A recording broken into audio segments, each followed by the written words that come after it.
Welcome to Monarchist Minute, Royalist news and discussion out of the good old US of A. I am Charles York, filling in for Victor Smith, who is detained, not literally.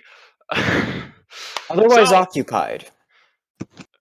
Sort of like parts of a certain country that we're not going to get into right now, but kind of. Anyways, so we have a couple topics that we just decided to do on the whim of it, only one of which was semi-planned out, and by that I mean we discussed doing it. So, on the subject of Germany's rearmament, so we're gonna party down, which for any of the very old people in the audience that don't exist, I guess that's gonna cause you some anxiety. Will? Put to that. Germany, the chancellor in specific, I forget the gentleman's name. It's not Merkel. Merkel retired. It's Otto Schultz. Thank you. He's Wait, is that the guy who read the Peanuts comics? I couldn't comment. He's with the SDP, right? The center left. The SPD, the Social Democrats. Oh, the people who wrecked Germany in the first place. Yay.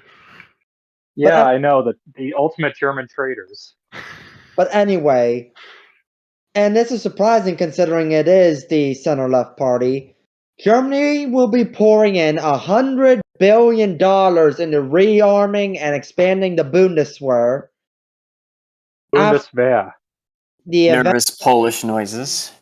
After the events that have occurred in Ukraine and continued mounting Russian aggression. Now, I'm not the only one that sees this here and says things are finally returning to normal. Britain and France are back to hating each other. Germany's rearming.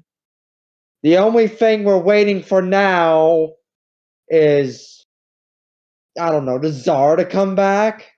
I mean, Russia having a revolution wouldn't be too far off normal. I mean, yeah, if something happens to Putin, given everything that's going on and Russia destabilizes, I wouldn't see the Tsar being restated even in a ceremonial role in order to reunify the country as being out of the cards. I mean, I don't know. I just feel like when you say everything like that, I just feel like we're living in the 20s. I don't know. I mean, we are living in the 20s. Oh. Yeah, we are, but I could see a Tsar's restoration just because the Duma is constantly talking about restoring the Tsar. So they are. They've been talking about it for years now, but it's pretty much been that we need Putin right now. But once Putin's gone, we need a solution. Once Putin has outlived his usefulness, and given current situations, I feel Putin's usefulness is very, very quickly eroding. Wait, hold on. They still call it the Duma? Yeah, they still call it the Duma. That's like the Russian Senate, essentially. I was going to say, for the sake of the politically and historically illiterate in our number. Yeah. The Duma is the Russian Senate. I don't know. Yeah, I'm not a Russian. I'm not a Russian political scientist. Yes, you say they still. It's their upper house, essentially. I see. Is there a significance behind the term Duma? I don't speak Russian. I think, at least based upon my knowledge of Tsarist Russia, it was like essentially the de facto parliament for almost all of Tsarist Russia history, and it was mostly made up of nobles until they expanded the franchise towards the end of the empire. I see. And then the empire fell apart. I wonder if there's a correlation. Nah, I mean, I know the Duma didn't really... Fortunately, Tsar Nicholas II had the right idea of just crushing it at one point, but unfortunately it came back, and we all know how that worked out. And it's almost like parliaments don't like being dissolved or something. Now, I have a controversial opinion. The February Revolution had some justifications. No. No comment. I mean, yeah, we're just gonna edit out Aiden's response from no comment to just no. I know, like I said, I knew that was going to be an unpopular opinion, but given the circumstances, I mean, would it be an unpopular opinion amongst our viewers, perhaps? Oh yeah. Are very much like 18 to 24 demographic or 7 whatever it is. That's our only demographic. That demographic is very staunchly pro Tsar. It's just a fact that I mean, anybody. I support the Tsar too, but the situation was not looking in his favor as a competent ruler. I Well, mean, no. I mean, with Nikki II as a person, but he wasn't the greatest at his job. Who no. I even mean, would be the claimant to being the Russian Tsar today? oh, you just opened a can of worms. Oh god, there's several Yes, claimants. you know, I love opening cans. Who wrote the statement on Ukraine? Because I think she's the most senior claimant as of now. It's okay. So there's disputed if she's actually the claimant or not, based upon the succession laws. But I personally don't care, and I view her son as a legitimate claimant to the throne. So Russia is a lot like France, in which case there really isn't a truly all-around legitimate claimant, and we have branches of cadet families to go through. No, there is a legit claimant in France's case. It's just that everybody else is just wrong, and they don't realize it yet. Well, This I move brought to you by the Legitimist Gang. well, I know there's the Orleans case and the Bourbon case, and The Bourbon and the Bonapartist claim. Personally, I like the Legitimists or the Bonapartists because both those princes are actually pretty based. I have mean, no opinion on France's monarchy. They're French. Or I mean, like, don't are care. the Bonaparte is the Bonaparte are they now like based in Catholic build because they also married into like the Sicilian branch, or are they still kind of like Napoleon, who was like a Freemason and cringe? No, they're much the current John Christopher, Prince Napoleon. He just married a Habsburg, like I think it was 3 years ago now, and he very much follows in the wake of Napoleon III, which was a very reactionary Catholic Bonapartist.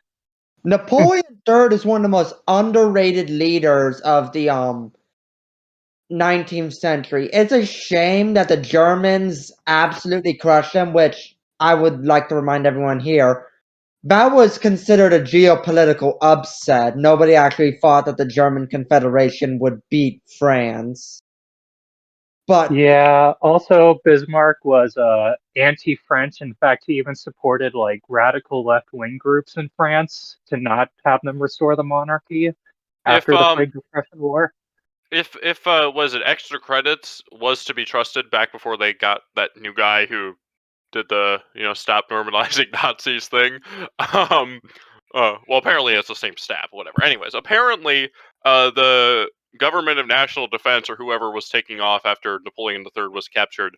They're like, you gotta have nicer terms, otherwise it's going to be like a socialist revolution. And Bismarck just replies, "Well, I suggest that you make peace now, while you still have an army to crush it with." And I'm like, I'm not I am not as pro Bismarck as I used to be, namely because I've grown more pro HRE and that old order, but and not and dominance from Vienna and not Berlin, but whatever. well, you guys know me. I take a more secular role when it comes to government.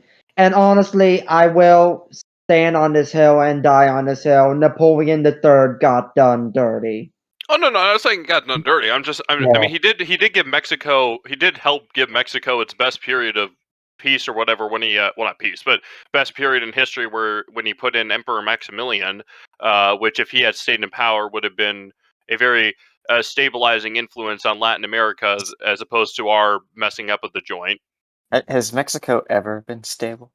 They could have Under the been, but Empire, we it kind was. of. And under the Spanish Empire, I suppose. Oh yeah, but- the Spaniards were kind of. Well, Santa Anna, judging by what I've heard, Santa Anna's rule was actually pretty good for Mexico, and then we went in and yeah. Hey, No, Texas. he No, was no. a Santa he was Anna a was firstly a Freemason. Mason, but Yeah. secondly, Mason hates. Okay. Yes, we all Look, hate how many Masons times here. do I have to tell you? Well, I don't think I've ever told you this exactly. My prejudice against Masons is against Masonic orders is purely institutional, not any sort of personal dislike of any of them. Because He my says hating a Mexican president individually for being a Mason. I don't hate him, but you know what I mean. Well, You no. can't just I mean, point out me anything rank. that has to do with Masons and go, fair, Mason hate because it's something I don't like. York, No. we did Mason, it. look, I They're don't. excommunicated and anathema. Moving on. Oh, what? Okay, Masons are just it's this whole conduct of a creed thing.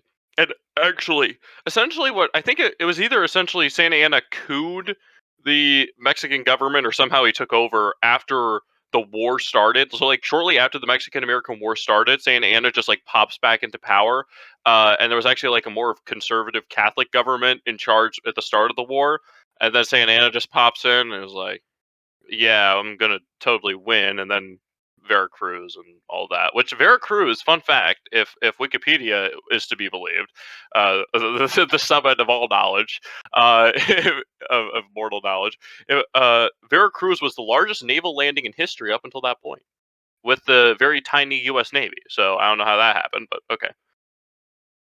It's the Marine Corps. They don't need an explanation. They just need a target. No, they just need crayons, and they can do anything. Give Eat them pray. enough crayons and they'll move the But world for you. by the way, this is sponsored by the U.S. Army gang here. This is gonna be one of those episodes where I don't know how to divide the timestamps, because we go through a bunch of like mini topics like so fast. Like, all we mentioned about Germany's rearmament was that it happened, and then how I went into that, like, if you're like really old, then yeah, you're gonna be all cooked. So, do you actually want me to comment on the Bundeswehr, since I'm actually in a military component? I was Yeah, actually getting ready to ask that. Yes, please. really. So basically, the problem with the Bundeswehr, I mean, there was a lot of problems, but essentially it was down to the overpopulation of the Bundeswehr, but too low of a budget to actually fully supply such a large force. Like, it wasn't even a large force to begin with, but it was too large for only $35 billion in a modern day army. Wait, And is the that why the G36 was like basically all plastic? Pretty much. The G36, I mean, also Heckler and Koch sued the German government to actually get them to pay for the rifle, uh, which Heckler and Koch won against the Ministry of Defense, but that's a side note. But even then, like, German Panzer Grenadiers were seen in military maneuvers with US and Polish forces, like I think it was in 2017, where they didn't have enough rifles, so they had to get out literally brooms and use them as mock rifles. They only have enough they also only have enough munitions for about 2 days of conflict. Only about 40% of their equipment is actually able and ready for combat. It was just it was an underfunded force that was trying to be too large, and that's why they're pumping $100 billion to like jumpstart it again, and then they're going to increase the budget to roughly 2% of the German GDP. I don't have a calculator out, but I'm That's sure probably a lot somebody of can money, figure. given that Germany's economy is like the biggest in Europe. But How does one of the world's foremost military powers, with one of the world's oldest military traditions, the nation that was founded by the Kingdom of Prussia, mind you, the Kingdom of Prussia used 80% of its GDP at its peak to fund the military, to this pathetic lump. well, because So, firstly we squashed all of United Germany's States. military traditions after the war. Yeah, that was kind of the point of World War One and World War Two, Well, was no, us no. I mean, crushing their ability to ever wage war again, was well, the no. I mean, stated I'm not. goal of the peace treaties. No. I don't mean to stomp on Darth Kalu's territory, but like apparently we just like stripped all the traditions. Like, we made them march like us. Essentially, like the early the predecessor to the modern Bundeswehr was essentially just dressed up in U.S. uniforms. Like we essentially like de-Germanized the entire thing except for like a couple of marches was all that was left. and some of the insignia, obviously. I'll be back in a Who is it? And Who is it that still has the German style of military? Is it Argentina? It's still Chile. Chile. Chile, not Chile Argentina. will rise and eventually unite all of Latin America under the empire of South America, and then will be beaten by somebody in the Third Great War. That's my prediction. Your prediction is noted. In 600 years, when it becomes relevant, I'm sure we'll all, well, not us, obviously, but someone will be able to either laugh at you or say, "Damn, he was a prophet." So I want to get back to the whole comment on why the greatest military power in history is like this today. Well, it's mostly because of this program that was only committed in West Germany and actually wasn't committed in East Germany, called denazification, which was essentially the stripping of any German identity besides for the most basic things like language and yeah, just essentially the language. That's all they left for the German people. They pretty much ostracized all the aristocracy. They ostracized the former monarchies. And actually, the Bavarian prince was like super excited to negotiate with the Americans because he thought that Bavaria would be restored back to the kingdom. But Yeah, I American wish foreign policy doesn't. side Hmm. didn't happen. America restoring a monarchy? Never. Yeah, if Britain, Britain, who has been our most fervent ally forever, was invaded by the Russians, and then we liberated it, quote unquote. Then we're like, oh, those guys, yeah, we're just gonna have a British Republic now. I find that ironic. The very monarchy that instilled such an anti-monarchist sentiment into our national ethos. That very monarchy is the one monarchy in the world we have never ever disestablished. Yet. yeah, But they keep them pumped with oil. Just about every other monarchy we've ever put our hands on, gone. But not the British. Yeah. I guess the Saudis too. To comment more on, they kind of pay for their survival with oil. As long as the black gold flows, they keep their crowns. Look, as long as we can fry our French fries, we're happy.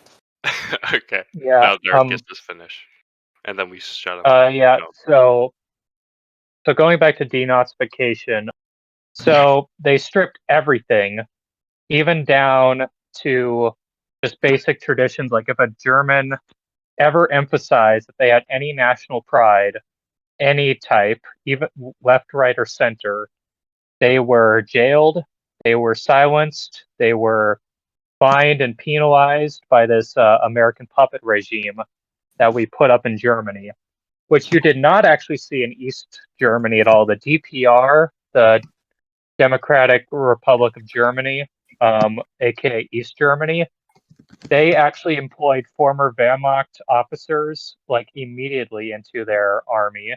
They styled their dress after the Wehrmacht. West Germany did that too. In fact, Yeah. they were told to send the Wehrmacht soldiers that were captured by the Americans immediately to the front line, because in the event that war with the Soviets happened, we were going to all use those.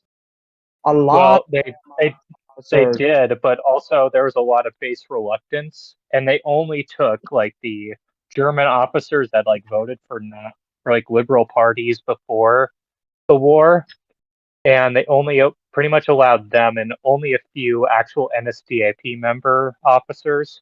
But pretty much all the NSDAP officers in East Germany were allowed to remain in the military, which that's why the East German army was actually the best army in the Warsaw Pact post-war Europe. I probably would have excluded NSDAP officers. Although to be fair, I probably would have also excluded the liberal ones. I probably would have gone after the 5 monarchist officers that remained and say, "Hey, now you're in charge of the entire thing." Well, the monarchist officers mostly side with the NSDAP. A lot of them ended up breaking down and joining them because Hitler was purging monarchists that didn't side with him left and right, and it was the only way to stay alive. Yeah, I mean, but also the political situation in Germany in the 1920s and 30s was pretty a much the mess. right wing was, well, the right wing was pretty much universalist monarchists, and they wanted the monarchies back in Germany. But then over time, they just got ground down by the left wing constantly winning that they were pretty much going to accept anything that was like either a military junta, just a broadly right wing regime, anything to really just get rid of the left. Yeah, So Talk about I the mean, that's why they broke down and supported Hitler in the end. yeah, I mean, talk about but the I mean, the Weimar Republic on another day. That's an entire can of worms that deserves its own episode. yeah, all I'll just say is that like I feel like I mean certainly there were a lot of officers high up in the German ranks who were very pro Hitler, and that's also where we get the and then also because the Wehrmacht wasn't as clean as people like to think it was, and how but anyways, um windy much. No, no. No. I mean, but I mean, I don't know. There's a lot of German officers like Stauffenberg, uh, and I'd like to hope that there were a lot more German officers who would actually who conducted themselves honorably and would do everything in their power to not commit war crimes. I mean, I don't. I mean, Stauffenberg was actually not as nice of a person as the movie made him out to be. I mean, He I'm not saying he was a nice person. I'm just saying that he was anti-Nazi, anti-communist, and They weren't necessarily anti-Nazi as Loyalist. much as they were just trying to get Hitler out of the way because they found him as a liability, and they were trying to hopefully make a treaty with the Allies that would spare them some of their gains, such as keeping Poland under their control. Also, also just a comment, von Stauffenberg was also a Wittelsbach loyalist, so Bavarian monarchy. yeah. I mean, Stauffenberg. I mean, I don't know. I mean, a lot of the people in the July. I mean, the German resistance. I mean, from my limited knowledge, was probably odd because unlike the Yugoslav resistance, where it was like two major factions, you had the communist partisans, the cringe boys, and then you had the the Chetniks or the Chetniks, right? Yeah, it was Yeah, the the Chetnik. royalist was right where you had those two main resistance groups. The German resistance was essentially made up of everybody who didn't like the Nazis, and that was everybody from liberals to like conservatives to monarchists to communists to, and they all kind of had to force themselves to work together when in any other circumstance they'd be pointing the metaphorical gun at each other's head. So it was I, an odd situation all around. I mean, actually, the communists were some of the least resistant to Hitler Oh in the yeah, yeah. end, Oh because they're called beefcakes. The communists would vote for the NSDAP, and actually, a lot of former communists became officers in the SS and Wehrmacht, oh yeah, yeah. and yeah. Because economically, it's the same. It's the communists and the NSD and the National Socialists had the same program. It's just that replace murder the rich people and take their stuff, and replace it with murder the Jews and take their stuff and everybody else that they didn't like. So yeah, so economically they had the same program. But actually, I think I remember hearing that in like the 33 election or whatnot, some of the communists called the SPD the fascist, and several times the communists and the Nazis went on like strikes together, which is kind of which unless you're a member of Nazibol and you're a commie or Nazi is probably very awkward. I mean, real commie-Nazi alliances haven't been tried.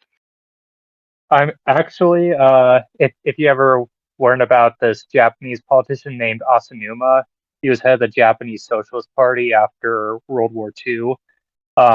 Although he believed in the divinity of the emperor, he was a devout monarchist. He wanted to remilitarize Japan, get rid of American influence in Japan. Uh, but he was a socialist in terms of all economics. He was an admirer of Mao Zedong because he viewed Mao Zedong as like this nationalist communist that got rid of Soviet imperialism from Asia. Yeah, it's very complicated when you talk about the third and second positions' relation to each other, because Yeah, I oftentimes mean, they overlap. yeah, I mean that's no. I mean history. I mean history is a lot more complicated. I mean, don't get me wrong. I went through a phase where really all I cared about was economics.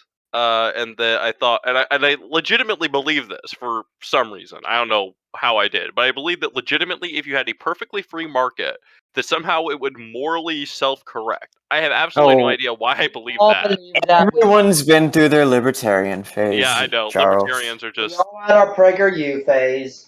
yeah. Well, On that too. I still haven't found the 2 seconds worth to unsubscribe for them. I'm just like, oh, another video for them. I'll just scroll past and see what else.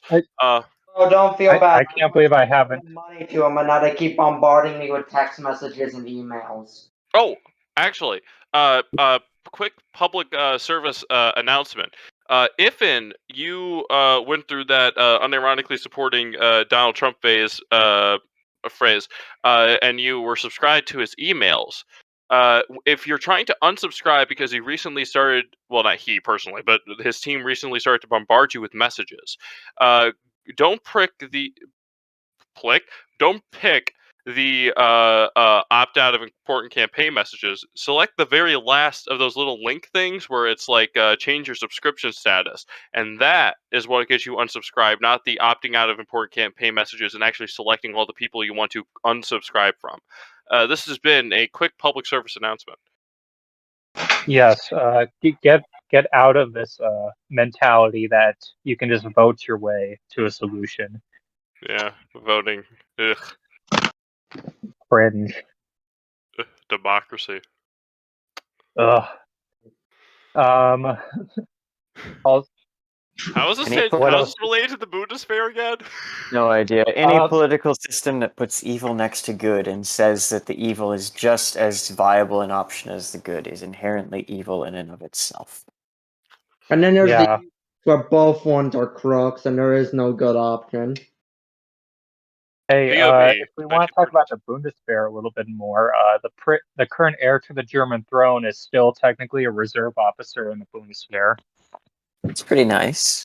If I don't think there's going to be any sort of military coup with that sort of position, but I mean, I wish. not that I want a violent transfer of power, mind you. I just want everybody to be like, yeah, we kind of need our monarchs back, and then just the German monarchs are restored, and then Germany as an experiment is put to bed. So I speak as a former I'm gonna German nationalist.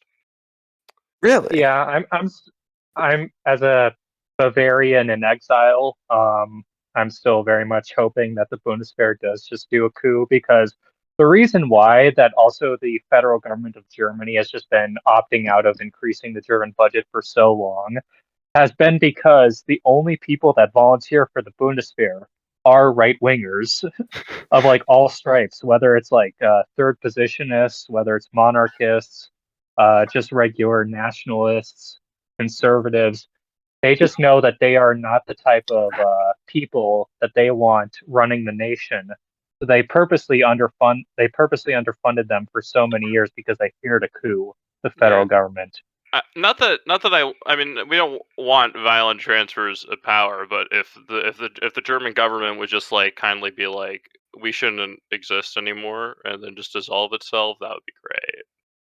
If I see the Bundeswehr like doing a military march down Berlin, and suddenly you see the imperial tricolors rehung instead of the cringe liberal flag, Yeah. I won't shed a tear. No, I mean, yeah, I mean, it's just that I don't know. I'm kind of over Germany as a experiment of a unified German state. I mean, I don't know. I used to be on like I used to be really big. Like I got really big into German folk music because German is probably my single largest ethnicity, and I used to be like, for the Kaiser, and I'm still for der Kaiser, but I'm for the Kaiser of I'm more Austrian leaning, even though I'm I have no idea what kind of German I am. I don't know. I, I I'm, don't know. I, my ancestors are from Luxembourg. That much I do know. Lux. So we mine technically are Bavarian. monarchy. Based. We had some Bavarians up in Michigan, but weirdly enough, they were like the weird Protestant Lutheran minority, and so they founded was it Frankenmuth, and I'm like, it's like, oh, Bavaria, yay, but then it's like you see a bunch of like Lutheran symbolism everywhere, and you're like, oh no, but the only positive thing that I will say about the Lutherans is that one of their many families owns and operates the largest Christmas store in the world, and they sell nativity scenes. So if you just look past the obvious Lutheran flags that pop up occasionally, you can pretend you're in a wholesome place. Or if you are Lutheran, it is a wholesome place. But also, you're wrong.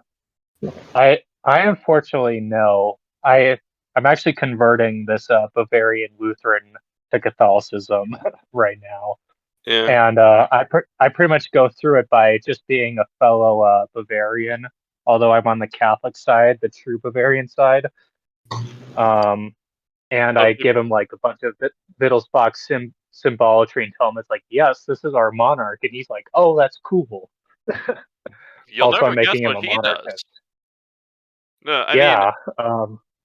no. I mean, it's I don't know. I think that unironically, the truest expression of any like people, like any culture, is Catholicism, because all their best elements will come out, and then all the cringe stuff will just die away. And, Speaking of von Wittelsbach, you want to know what the second in line to the Wittelsbach throne is doing? Max, Prince Brewing Max. beer. Yes, brewing beer. He turned the ancestral castle into a brewery, and he's a beer tycoon. You I know, mean, Actually, I support technically, they've been this. doing that all this time. Like, they've never stopped brewing beer at the Wittelsbach. Just Max continues the tradition. Like, yeah, Bavaria has this tradition of being like the king beyond the mountain. Like, it's very much a libertarian paradise within a monarchy, because the Wittelsbach is always kind of governed with an open hand. They didn't really govern too much, and the local cantons just pretty much ruled themselves, or the lords ruled them.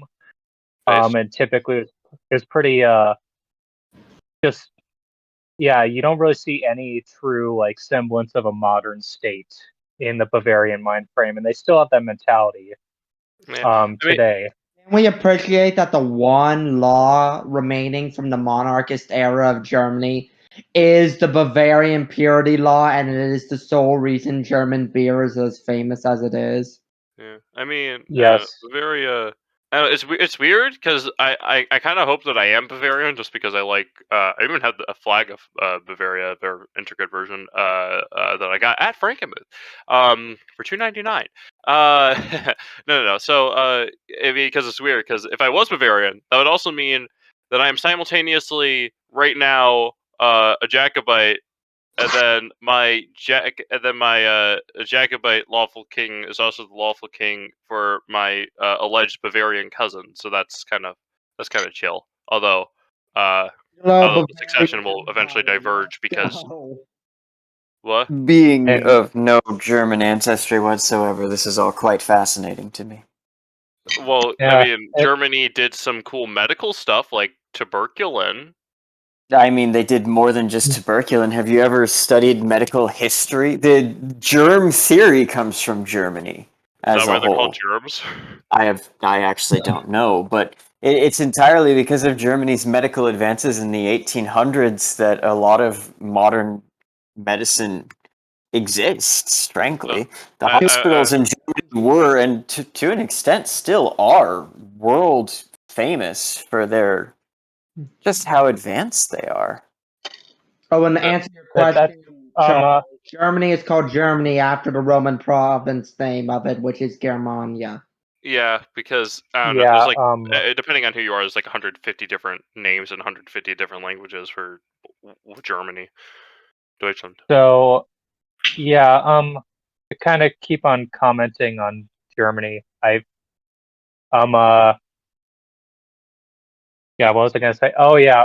There's still a lot of nobility in Germany that still actually serve a function, especially in places like Bavaria. Like they're not officially in power, but like the local communities, like pretty much hoist them back into power. It's really funny, and like that happened after the NSDAP were overthrown in the Second Weltkrieg. But Yeah, and Germany. the Bavarian. Oh, I'm sorry. I was just gonna say Germany was just in the worst position in World War II because if the Nazis stayed in power, you had the literal Nazis, and that would have been bad. And then the likely outcomes of that conflict were cringe liberal domination, and then cringe communist domination, and they got both.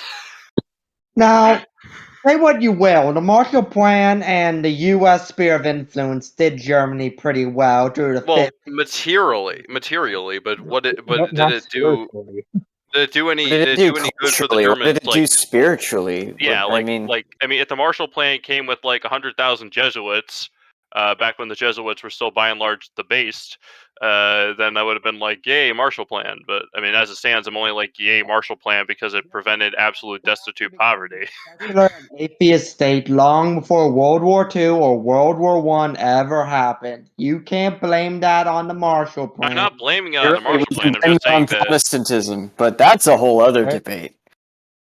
I mean, yeah, we have it outnumbered. I'm We have it still outnumbered 3-1. Come on, Catholics, let's get them. No. I will sit here and fight you all like it's Prague and I am surrounded. Oh, Yep, we Oh. will surround you. I'm also a Wittelsbach loyalist, so yay, brother. prepare to be crushed. Prepare to be a crushed Huguenot. Huguenot. Huguenot, or whatever the fuck they were called. I don't know. The Wittelsbach. I thought that was just in. I thought that was just in Le Fond. Regardless, what even was our original topic? The increase in funding of the Bundeswehr, which I've been meaning to say this fact, but apparently the Bundeswehr recently got hungry for recruits or something because they're advertising on pizza boxes because the kind of people who routinely order pizza are and dine in are exactly the kind of people that I want in my army. Even Well, though to I be never order fair, pizza. maybe all these American stereotypes about who orders pizza all the time don't apply. Who knows? I don't know. I mean, actually, though, we order pizza somewhat frequently, but also we bake. But we actually bake food sometimes. We actually use our oven in my house. I mean, I used to work in a pizza restaurant, so there's actually a huge variety of people that order pizza. At least in America. I just know. Stop clarifying stereotypes. No, I refuse. I'm going to clarify stereotypes until the day I die. We just need I'm going to be on my deathbed, and someone's going to say, "Aha, all those old people always have achy bones," and I'm going to sit up in my bed, shoot straight up, and say, "Not all old people have achy bones," and I'm going to die of a heart attack. But all old people have bad hearts. Okay, but that's not exactly a stereotype. I mean, if you're talking about Bavarians, we are notorious for having bad hearts. So it's probably all the beer, pretzels, and cheese. We're speaking in English, the language of America, where heart disease is literally the top killer of people in the entire country. So with Bavarians, I mean, yes, the beer and pretzels doesn't help, but it's actually mostly being an alpine people and being exposed to constant low oxygen environments that actually cause us to have exorbitantly high heart issues. Just plant Genetically more speaking. trees. That doesn't help when you're in a mountain. Yeah, it's not so much about the presence of carnivorous forests. It's more the altitude, exactly. Yeah, technically, I also inherited a heart issue. Somehow, I still got into the U.S. military because my hometown, like genetically speaking, from Bavaria, is let's just say it's pretty high up. Yeah, and no. There's a lot of interesting adaptations in people who come from who are descended from people who've lived up in mountains their whole lives. Larger lung capacity among them. I wonder if any studies have been done on resistance to COVID-19 and pneumonia related to people who've had such ancestry. Would be interesting. I just know that we're mountain peoples in general, no matter where they are in the world, tend to have more heart issues, larger lung capacities, and are generally more built for huskier frames and tend to be able to gain muscle a lot easier than people in the lowlands. Now you've got me wanting to start a study on the topic. Oh, hey guys, there's actually a Bavarian secessionist party. Base. Oh yeah, I know. I actively support them. In fact, I actually give them like $5 a month. You can do that even though they're a foreign party and you're not a citizen. It's called PayPal. Yeah, I I mean, just didn't know if that violates any laws. Like, I know it's illegal if you're not a U.S. citizen to donate to any campaigns in America. Yeah, they Is they it? I haven't thought you tracked just me had to down so register far. as a foreign agent when you were doing it. I don't know. Actually, speaking of German communities, there's actually a bunch of German Catholics that settled near where my city is. It's in a town called Westphalia, which is a bunch of came from a bunch of German Catholics who came from cities in, oddly enough, Westphalia. And like, there's only 923 people according to or 933 according to the 2019 estimate, up from 923. Ooh. Yeah, and they're like super Catholic, and it's great. I might have to move there because uber Catholic make me uber happy. Yeah, there's this town in North Dakota called Napoleon. It's not French though, but it's all Bavarians and they're all Catholic. And I have a shit ton of family there. Is there a wait, North Dakota where Bismarck is? Or, let's just okay. Yeah. Okay. So here's what we're gonna do. We're going to if monarchism ever takes hold, North Dakota, all the towns and cities are just going to be renamed after famous 19th century political figures, with a few exceptions. But if there are any cities that are named after saints, Are there enough towns in North Dakota to name after famous political I figures? mean, Says the Alaskan. North Dakota, yeah. yeah, there is.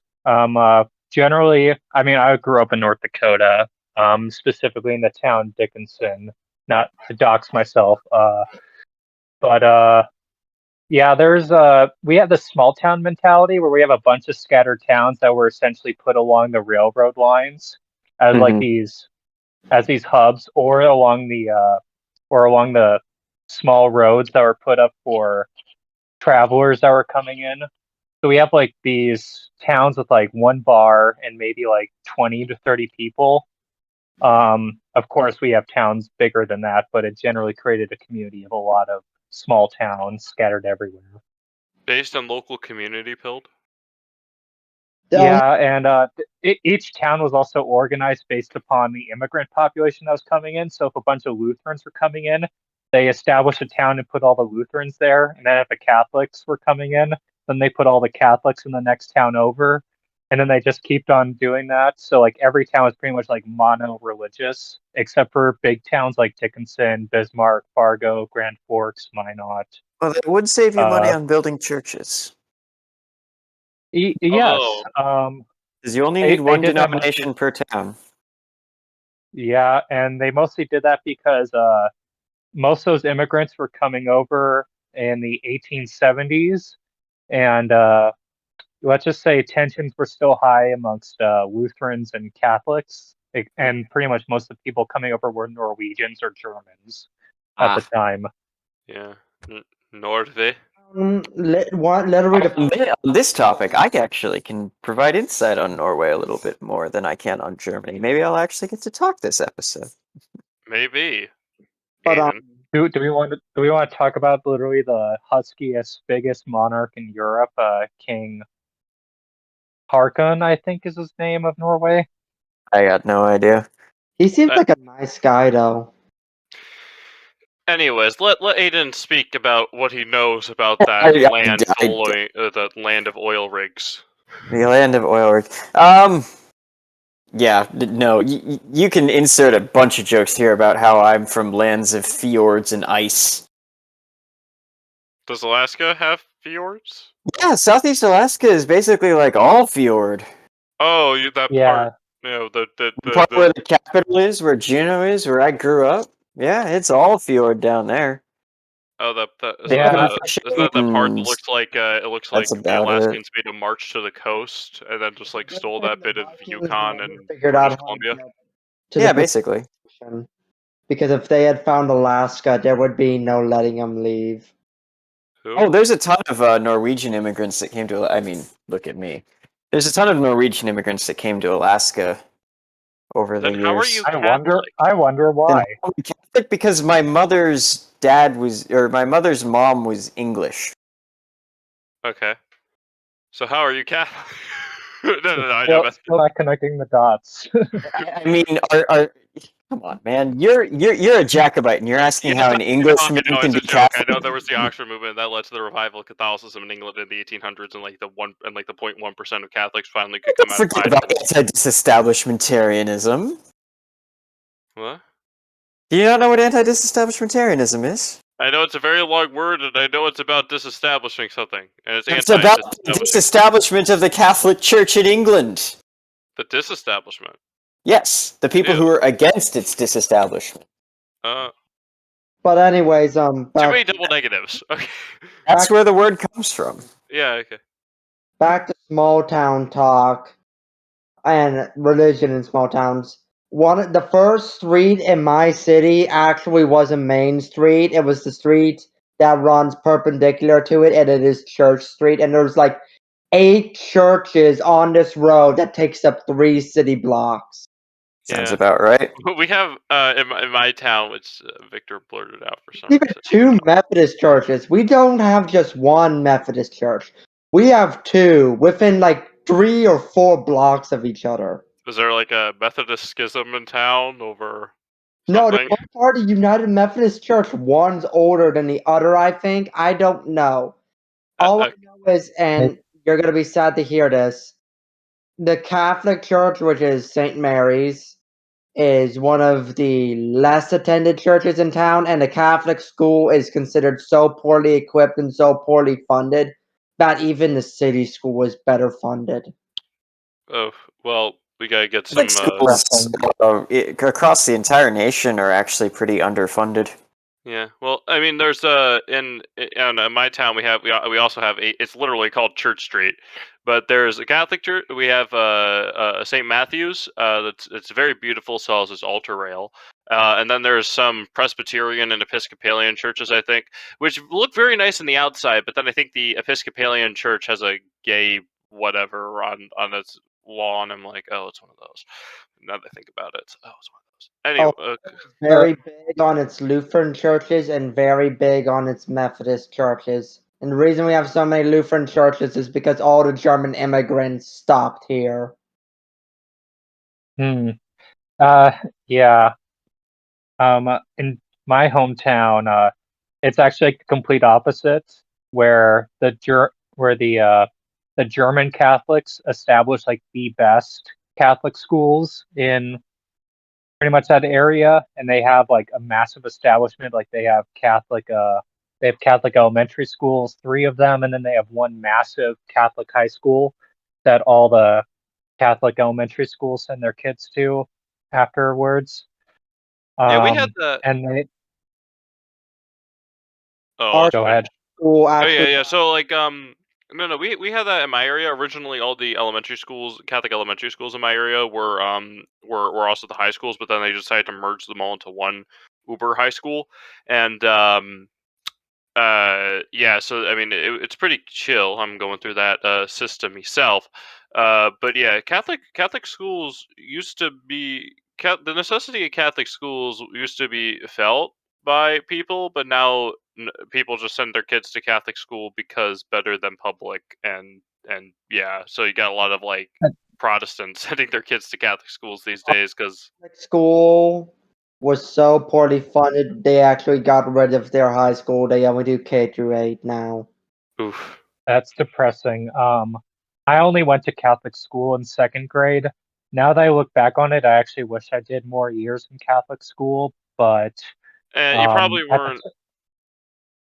Oh, I'll just say. I mean, I, there is, oddly enough, there is one failing of the modern American Catholic school system, and I think you'll be not pleasantly surprised about what that is.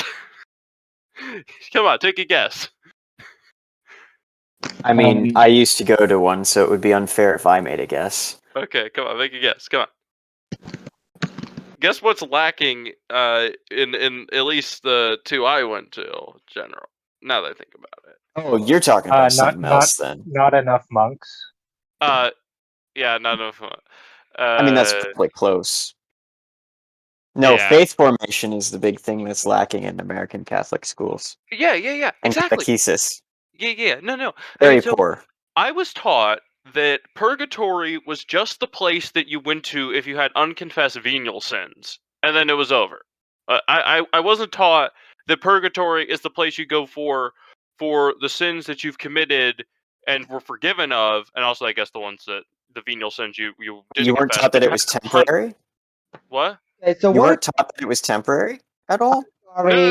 No. We were taught it was. We were taught it was temporary, but we weren't taught that purgatory was the place. Like, so you were forgiven for the sins, but you still have to be purified of the effects of those sins, and you can either do it in this life or the next. So we Right. were just taught that purgatory was the place you go to if you have unconfessed venial sins.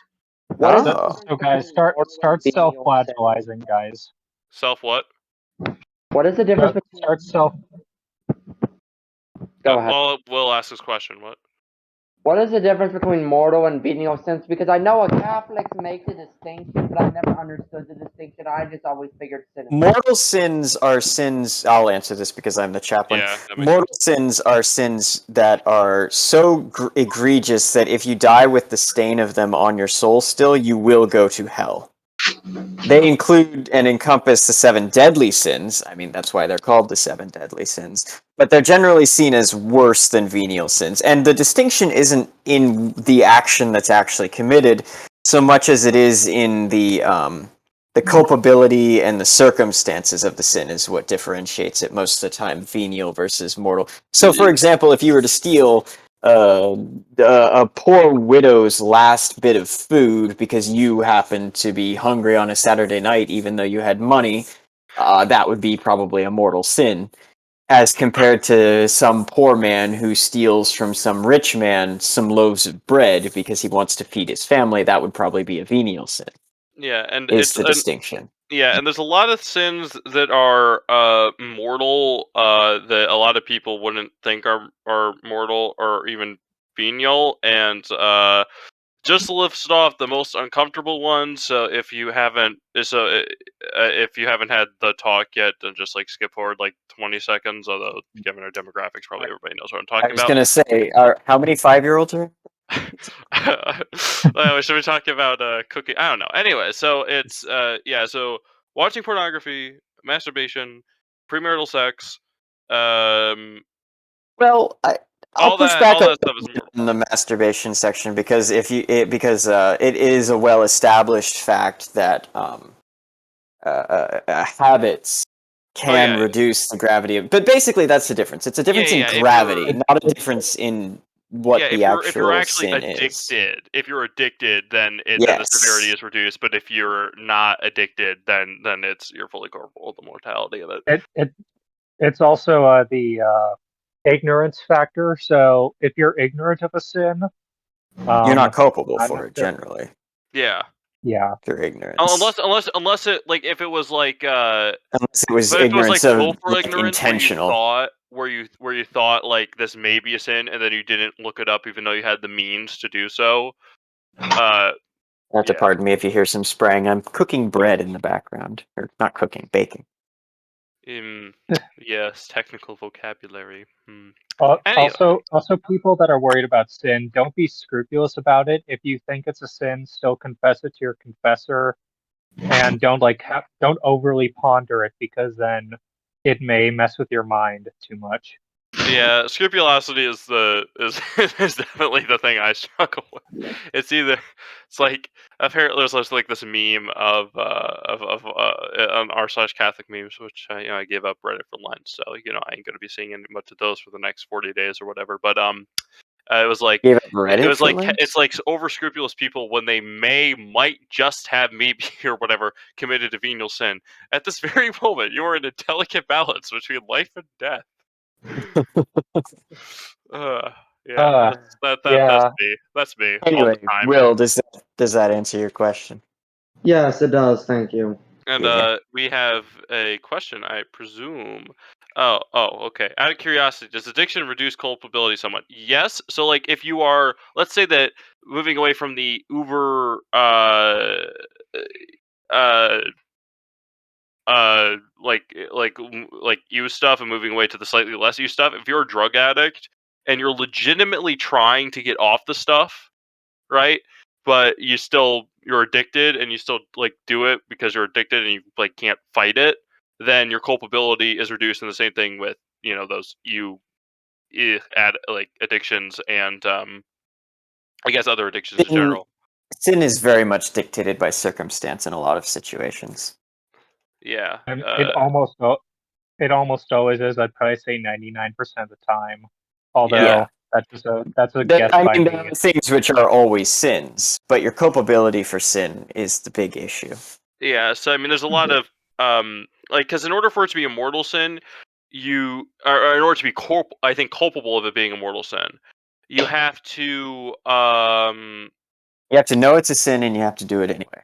yeah, you have to know it's a mortal sin first and foremost, and you have to do it of your own And you free. have to choose to do it. Yeah, you have to If choose someone it. holds a gun to your head and tells you have sex with this woman, then Yeah, you're I not mean, you're exactly responsible for it. Although that is a fairly ludicrous situation. yeah, I mean, it is. I mean, there was. I mean, it's still it would still be sinful, but your culpability would probably be reduced. I Like there mean, was it wouldn't be your sin if you have a Yeah, gun to but I your mean, there head. was this one. I can't remember which saint it was, but there was this one saint who was basically told that if by this guy that if you don't have sex with me, then I'm going to kill you, and he killed her because obviously she wasn't going to do that, and then of course she appeared later and to him Yeah, and that put him was in an jail. issue Anyway, of martyrdom, which yeah, is in and of itself, laudable and a great virtue. But if she had sex with him at gunpoint, I mean, at that point, it wouldn't be have sex so much as was raped. yeah. I mean, If she yes, had been raped by him, it wouldn't have been a sin on her yeah, part. It would have been on his No, part, no. obviously, Being not raped only is for not a threatening to kill, but also for, sex outside of marriage added yeah. onto rape. It would have absolutely been a mortal sin on his part. Yeah. I mean, rape. People who are raped are not culpable of any sin unless they were Goodbye, actually YouTube legitimately. monetization. Sorry. Yeah. Well. Yeah. Yeah. So. Huh. So this is a very not. This is a very diverse episode. Yeah. Yes. When we don't have the my other two regulars, Will and John here, it kind of gets wild. And okay, I shouldn't have said it like that, but no, it kind of gets. Maybe the title for this episode should be Monarchist Minute After Hours. I don't know. I don't know, man. I mean, I am perfectly happy to discuss my limited knowledge of Catholic theology all day long because I well not all day long because I'd I like to would go be to more sleep. than happy to discuss it all day I'm, long. I mean, our knowledge is probably more expanded than actually like 90% of Catholics in the Oh United This yeah, is States. true. but Because, to circle back to the original point, catechesis in the United oh yeah, States is it's terrible. awful. No, yeah. Yeah. There was the like I didn't even know. Catholic school did not teach me that there are 4 creeds. Catholic school did not teach me that. I had to learn No, that Catholic school taught independently. me 2 of the creeds. Yeah, everybody They teach well you the everybody Apostles for the Rosary, and they teach you the Nicene for Mass, for but they don't math teach you the the Tridentine Creed, or the Athanasian, and or the it's like Athanasian. and yeah, and because of that, partly I guess it is super hard to find a legitimate version that I can say yes, I can trust the veracity of the people who published this of the Tridentine Creed. Fortunately, Really? Fortunately, Catholic Answers has uploaded the original Catholic Encyclopedia, and so the Athanasian Creed is in there. But I can't find a like legitimate like published from the USCCB or any other like official Catholic source the text of the Creed of Trent. I can find it, I found it but from the it's not. Vatican before. You found the Creed of Trent from the Vatican. Yeah. Oh well, then shoot me that link because I must have been I'll searching have to completely. send it to you afterwards, but I'm pretty sure that I was on Vatican.va and I found it at one point, so. Oh well, Well, yeah. well, Then maybe were you The Vatican researching this website, on Bing? Huh? The Vatican website, though, is like a labyrinth, and they really, really need to hire someone to fix it Yeah. I at some mean, point. It looks like it was made in the 1990s, and it probably was. yeah. I think there are some. And also I'm not a web designer, but there are some, like, I looked up their article where they had like the list of the secrets of Fatima, and maybe because they like changed how the website worked, a lot of like characters got like a bunch of like wacky characters were like put around like some words, and it's clearly not intentional. And I don't know. I mean, the Vatican. I don't know. I mean, obviously, the Pope. I mean, obviously, the Catholic Church has like more important things to do, like feed the poor and maintain parishes than to what Oh, yeah, and sell indulgences. Yeah. Well, Sell and convert indulgences, Russia. get fat, and build beautiful basilicas, and indulgences are most wholesome to a Christian people. yes. Take it from MOA's web designer. It takes all of 5 minutes to make a presentable website. The Vatican But you have but you have most we're cardinals are using, what is it, boomers. Weebly or whatever to. You're also talking about a 20-something-year-old trying to build a website versus 80-year-olds in the Vatican with all the cardinals and deacons and subdeacons. Well, probably not subdeacons anymore. Yeah. All the priests and the nuns and the Holy Father himself and a couple of random bishops that are there for whatever reason. Actually, so CGP Grey years ago did a video on like I don't know, the Olympics or no, it was like how many countries are there or whatever, and he's like, interestingly enough, the Vatican doesn't Vatican is not a country that participates in the Olympics, although given his demographics, he said divine intervention would be required to take hold of gold, which for like if like you only had like the Pope and the Cardinals doing it, then they are going to be winning anything. But Could you imagine the Pope doing a ski jump? I mean, wasn't Pope Pius who was one of the interwar popes? War popes would have been Pius Pius the 9th, 10th, 11th. We 9th, didn't 10th, have and Pius the 11th. 11th, did we? I don't know. Anyways, No, one of them. Pius the 12th was the Pope during the war. Oh, okay. Well, anyway, so we had Pius. Pius the 11th, I believe, was the first to officially condemn Nazism in an encyclical. Based. No. So yes, Anyways, we had Pius the 11th. okay, because I thought they like did everything they could to avoid that, because that was Our Lady's saying that war would break out during the reign of Pius the 11th. But anyways, He would have been the Pope at the time of Fatima. No. War would a second world war would break out. Anyways, apparently my point was one of those popes apparently was like a mountain hiking enthusiast. So if that ever became an Olympic sport, then mountain climbing. But they also had pistol dueling with like soft wax balls as opposed to regular bullets as an Olympic sport. So I guess that could hypothetically be open to anybody. I will remind you, there's an anathema against dueling. Well, no. It's against dueling to kill, though. To participate in a duel is to be automatically excommunicated. Could you imagine if the Pope got up and actually performed a duel in front of everyone? I thought it was just a duel to the death. I thought dueling was allowed as long as it wasn't a duel to the death. It does not specify in the anathema. Then technically every like fencing tournament gets you excommunicated? No, because that's fencing, not dueling. Well, yeah, but it's a duel with fencing. You're But like it is not 1v1ing someone. That's a duel, isn't it? To take an extremely legalistic look at things, it is not technically a duel because it is called a match. Okay, so a sparring match specifically. So you're saying that me and the boys have a political disagreement, and I hit him with the glove and be like, I demand satisfaction, and so that would be I would automatically be excommunicated for that, even if it wasn't for the death.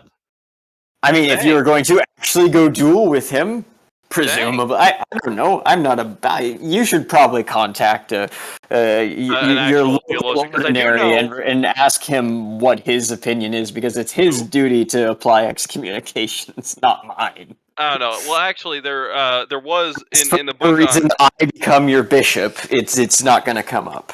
yes, the Alaskan becoming the bishop in America I mean, you'd be surprised. One of our old bishops is now an auxiliary bishop in Texas. That's a change of scenery. And our current bishop used to be an auxiliary bishop in Seattle. Walla Walla, Washington.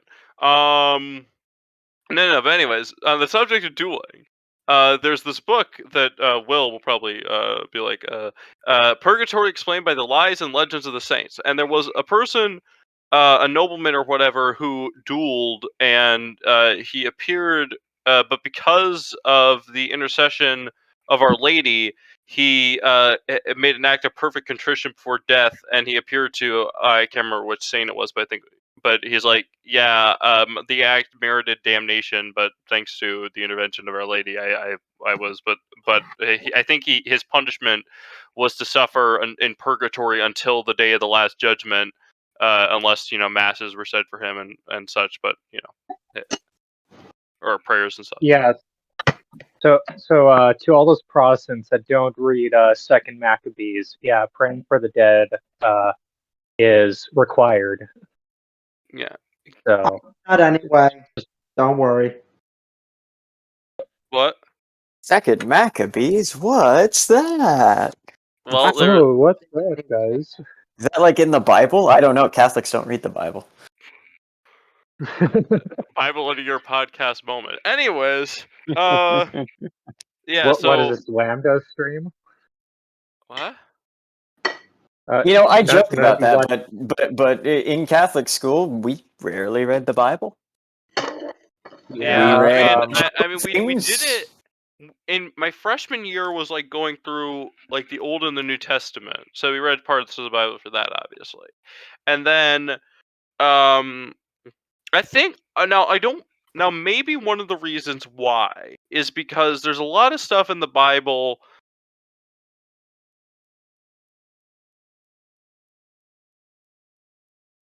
that you would have to like put a great deal of effort into explaining, like the difference, like have how. I don't know, I mean, obviously, I don't know. Watch Bible in a Year with Father Mike Schmitz, and you'll know what I'm talking about after like 60 some odd days. So I'm going to interject on that point. Like when the Hebrews initially penned the Torah, it was only meant to be read by the priests, well, whatever the rabbis, because the rabbis were this trained class of people that were trained on how to read the scriptures. So they never trusted the average peasant to understand scripture, and that kind of carried on into Catholicism, and that's why we have the tradition of like, well, the unspoken lower T tradition of like, you don't have to read the Bible, because look at the Protestant Reformation when you gave a bunch of peasants the Bible, and it just caused a lot of violence, and they knew that would happen if you gave everybody franchise to scripture without any guidance or teaching behind it. Martin Luther would be like, it really is. It really is better just to have like educated priests going like I don't know, maybe going through with their congregations, like all throughout the year, being like, yeah, this is that. Because actually, in the Catholic, I don't know about the Latin Rite Mass, but if you go to the traditional Latin Mass, but in the modern Mass. the Trinity Mass, but if you go to daily Mass in the Western Rite, at any rate, and you go every single day, you're not going to get the entirety of the Bible in 1 year. There's some books that just aren't in the Bible, that are in the Bible. They aren't in the Mass, period. Yeah, so it's then that's just how it developed over. Like, when's the last time you went to Mass and you heard a reading from the Book of Leviticus? Well, reading actually, from the Book of Maccabees. I'm reading this I'm reading this Sunday, and we had Deuteronomy, so it's not as. Well, Oh, yeah, yeah, you no, do no, no, no, Deuteronomy no. We have often. no. We do have. No, Leviticus is in there because we had this guy at one of the other parishes in our area, and he pronounced it Leviticus. Really? Yes, Maybe I heard the maybe that's secondhand correct. source, but Huh. Hey, maybe that's correct, and we're just pronouncing it all wrong. yes, the entirety of. To be fair, I mean, American, especially American English, we're probably liable to pronounce everything wrong, but especially biblical names that is like you're reading, like you read through Genesis and you read all these names and you're like, what? Yeah, Hosea or maybe we whatever. should. This is why we should have just kept Mass in the Latin and never opened the franchise to English. Yeah, the thing specifically with the Latin Mass well, with like Latin actually, I was actually watching a video of one of Charles Combs' really old talks. But the thing with the Latin Mass specifically, or Latin as they use, it's a very specific language. You can't just like twist the meaning of the words, and you're very confined apparently by the grammatical rules of the language.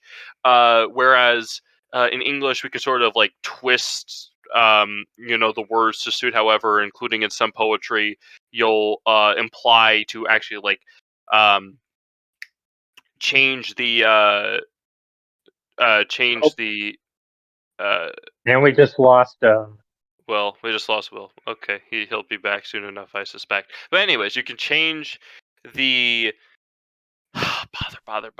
You can change like the You can change the pronunciation of words. meaning with the Yeah, pronunciation. you can change the meaning with the pronunciation. Latin doesn't do that. Like you have to um you have to have the I don't know, the words mean what they mean. And that's very important for for the church because it means what it means, and that's that, and uh you can't just I'm back. You So can't. Welcome You back. can't artificial.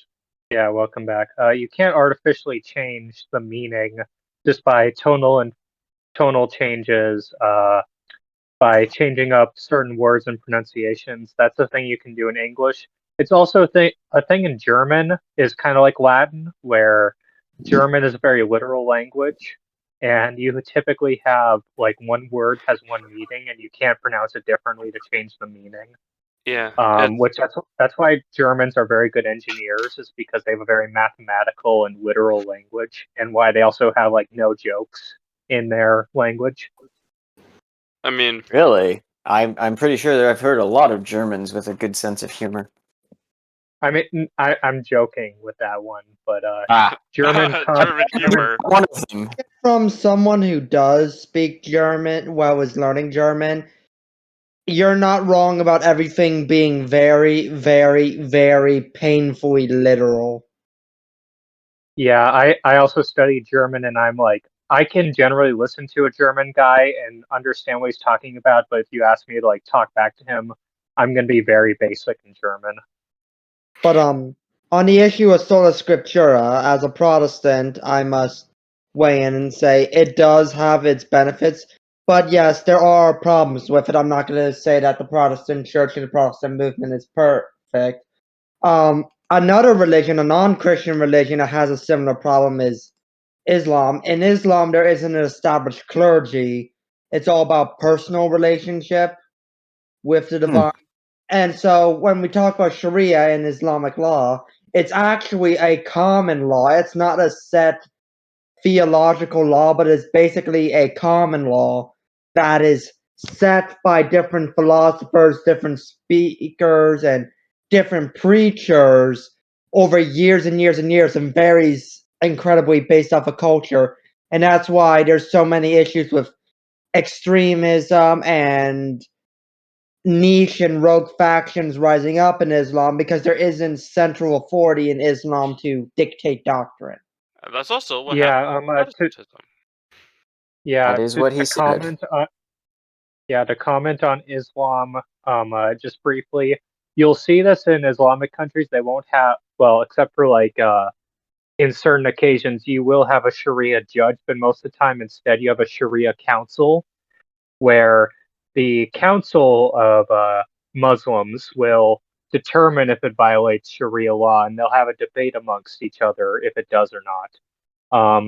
Very rarely do you have a distinguished judge that is there to specifically make a ruling on it in Islam. You do see that with the Taliban.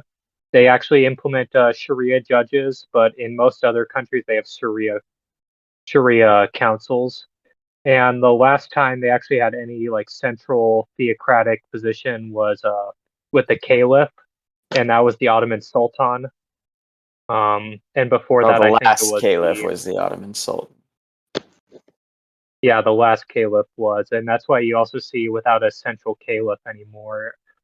You see all these splinter factions in Islam because nobody truly knows who is the rightful caliph anymore. Because you're supposed to have that central autocratic leader in Islam, but it's been lacking since Ataturk did his thing. Yeah, well, I don't know why. I mean, why should we care about a radical A desert Christian Semitic heresy? religion. Huh? I said a desert Semitic religion. Oh well, I was I just gonna mean, say just leave it as a Christian aren't- heresy and aren't- call it that. aren't- But Aren't we a desert Semitic religion, technically? Is it true? Yes, we are. I mean, kinda, but Islam still goes by those principles since I think it was the end of the Babylonian.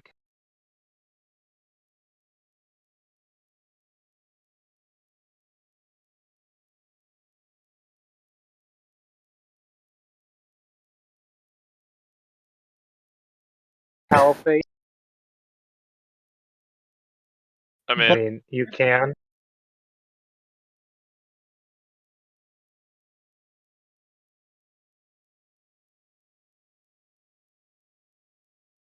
But that's African and Islamic societies live and base themselves off of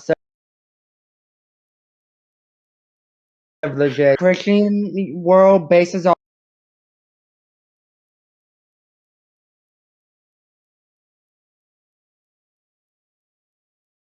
ours off of of Rome, Rome. but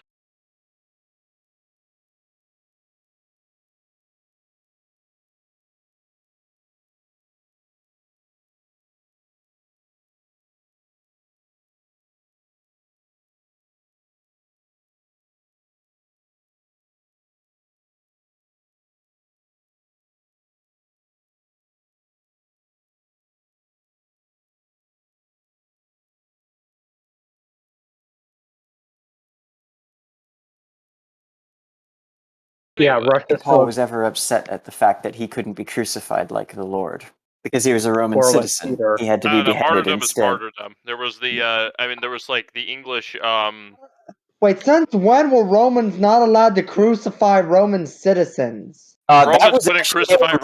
Roman Romans citizens. can't crucify Roman citizens. That was the law at the time. That's why Peter Peter could be crucified because he wasn't a Roman citizen, but that's why Paul had to be executed by beheading. Peter, not a Roman citizen, but Paul. Because So technically, Paul went and got himself educated in Greece. yeah. So I think that the either it's lowercase c tradition Peter or was maybe some it's just bumfuck fact. fisherman. Yeah, maybe it's lowercase c tradition. So there were a couple ways you could be actually a citizen of Rome at the time. You could either actually be Roman, like as in the place, or you could serve in the Roman military, and then after a certain number of years, you became a Roman citizen, and then your children became a Roman citizen. Or if you died in your military service, then your children would be a Roman citizen. You could buy it. Religions worked, yeah. Yeah, and then You could buy it. oh yeah, And I I believe guess that's how fine. Paul So got it. Is he bought it because he was rich. His family was rich enough to get him educated in Greece. I presume they were also rich enough, therefore, to buy him Roman citizen or buy themselves Roman citizenship and then confer it to him because by virtue of being their child. yeah, so uh But anyway, yeah, no. The people of Judea, by and large, were not Roman citizens. They were Roman subjects. yeah, nowadays we don't like to make a distinction between subjects and Yeah. Citizens. But anyway, I didn't realize Roman citizens weren't allowed to be crucified because, of course, we have things like the rebellion of Spartacus. But then yeah, again, but they were slaves. They were They're slaves. not citizens. so the If you weren't a Roman citizen, you were either a slave or a barbarian, and slaves and barbarians can be killed by whatever means you want. But with Roman citizens, that carried with it the right to only get killed by a humane or civilized method. And crucifixion is not exactly humane or civilized to kill someone with. It is incredibly painful. It is incredibly awful. It's probably the worst form of execution mankind, at least it had invented. There's the Catherine wheel, there's the Judas candle. There's a lot of ways to kill people in very painful ways that I could get into, but I really don't feel like getting into. You could sew someone up into a sack and cast them into the Tiber with a bunch of feral weasels. There's a lot of painful ways to die. Crucifixion is up there, but I wouldn't say it's the top. I forget if it's the blood angel or the red angel, but the thing where they cut out the ribs from the back and then rip your lungs out. Blood angels. What? They're called blood angels. Yeah, and anyway, yeah, crucifixion, very bad. Beheading, I mean, it's not optimal, but it's better. Also, the Iron Bull, I would say, is the worst form of execution. What, the one where they literally melt you? Yeah, the one Iron Bull and put a fire under you. Yeah, painful. I don't know. I'm sure there's one involving salt water and being flayed alive that would be more painful. Anyways, we had two main topics of discussion. How much overtime are we already? There's no such thing as overtime. So it's fair. Hour and a half then. What's the other topic? Yeah. So the importance of minor nobility. And not just having a single monarch, also having minor nobles and whatnot. I mean, if the main noble dies out, you still have other families which have been existent for generations that have experience leading a dynasty that can step up and take the role. Well, it was also Darthweek.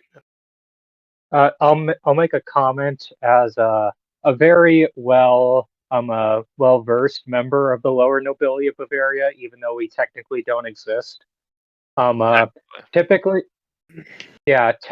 we don't. I'm descendants of Freiherrs, free lords. In English, the closest thing is a baron, but generally, the nobility was there either as landowners or they gained their titles through military service.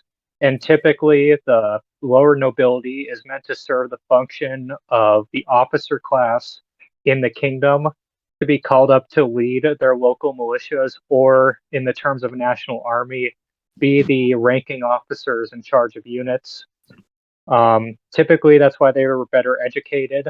Because military officers do require a standard of education. I hate the American standard of a bachelor degree, because it doesn't really cut the loin for good officers.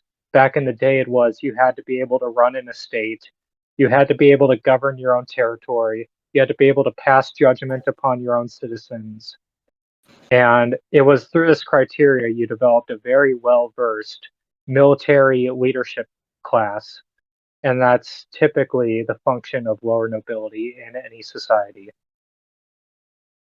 Yeah, and also I would say that also another purpose of local nobility is sort of advocating for the local rights and customs of people of a certain area that's a lot more localized, because and it's sort of to help the king in preserving those structures as opposed to anything like that. So I mean, there is also the difference between court nobility and landed gentry. They are very, very different noble titles. Landed gentry tended to be the actual nobles that governed cantons and provinces and counties and duchies and etc. the titles go on. Well, then court nobility typically held honorific titles for typically scribes, well-versed intellectuals that serve the king as ministers, chancellors, cupbearers, etc., and were generally the advisor class to the monarch, while then the landed gentry were more representatives of the local territories within the realm itself. So, and that's why typically in a royal court you had two different sides. You had the court nobility and you had the landed nobility. And they functioned very differently. I'm firmly of the opinion that court nobility can be entirely replaced with a meritocratic system of appointing advisors. I mean that's what happened. Yeah, exactly. Most titles like minister and stuff came out of court nobility. Like you see, defense minister, minister of finance and stuff. Those were positions created in royal times, and Republican governments have taken them over and used them as their own. Which minister just means servant, and prime minister means first servant. So all these countries that have a Republican government get rid of those titles right now. Being a cupbearer has to be the most underrated job in a royal court. You were the dude that made sure the king wasn't poisoned. Yeah. I mean, could you imagine being the king's viceroy? Ooh. You have to manage all of his vices. I jest, of course. I know what a viceroy is. Yeah. And unfortunately, I would make a pretty poor jester. Well, I mean, if the king ever was choking us food, you could do a Heimlich maneuver. So. Okay, but that's less of a jester's job and more of the court physician's, which I am not qualified for the record. Well, among everybody here, you are. Sure, and if you were to transport me back in time, I would be the preeminent medical scholar of the age, but not by virtue of my own intelligence, by virtue of the knowledge I've gathered over the past however long it's been. You would be smart enough to use antibiotics. You would be better than any plague doctor that could be found. Okay, yeah, but plague doctor has money back.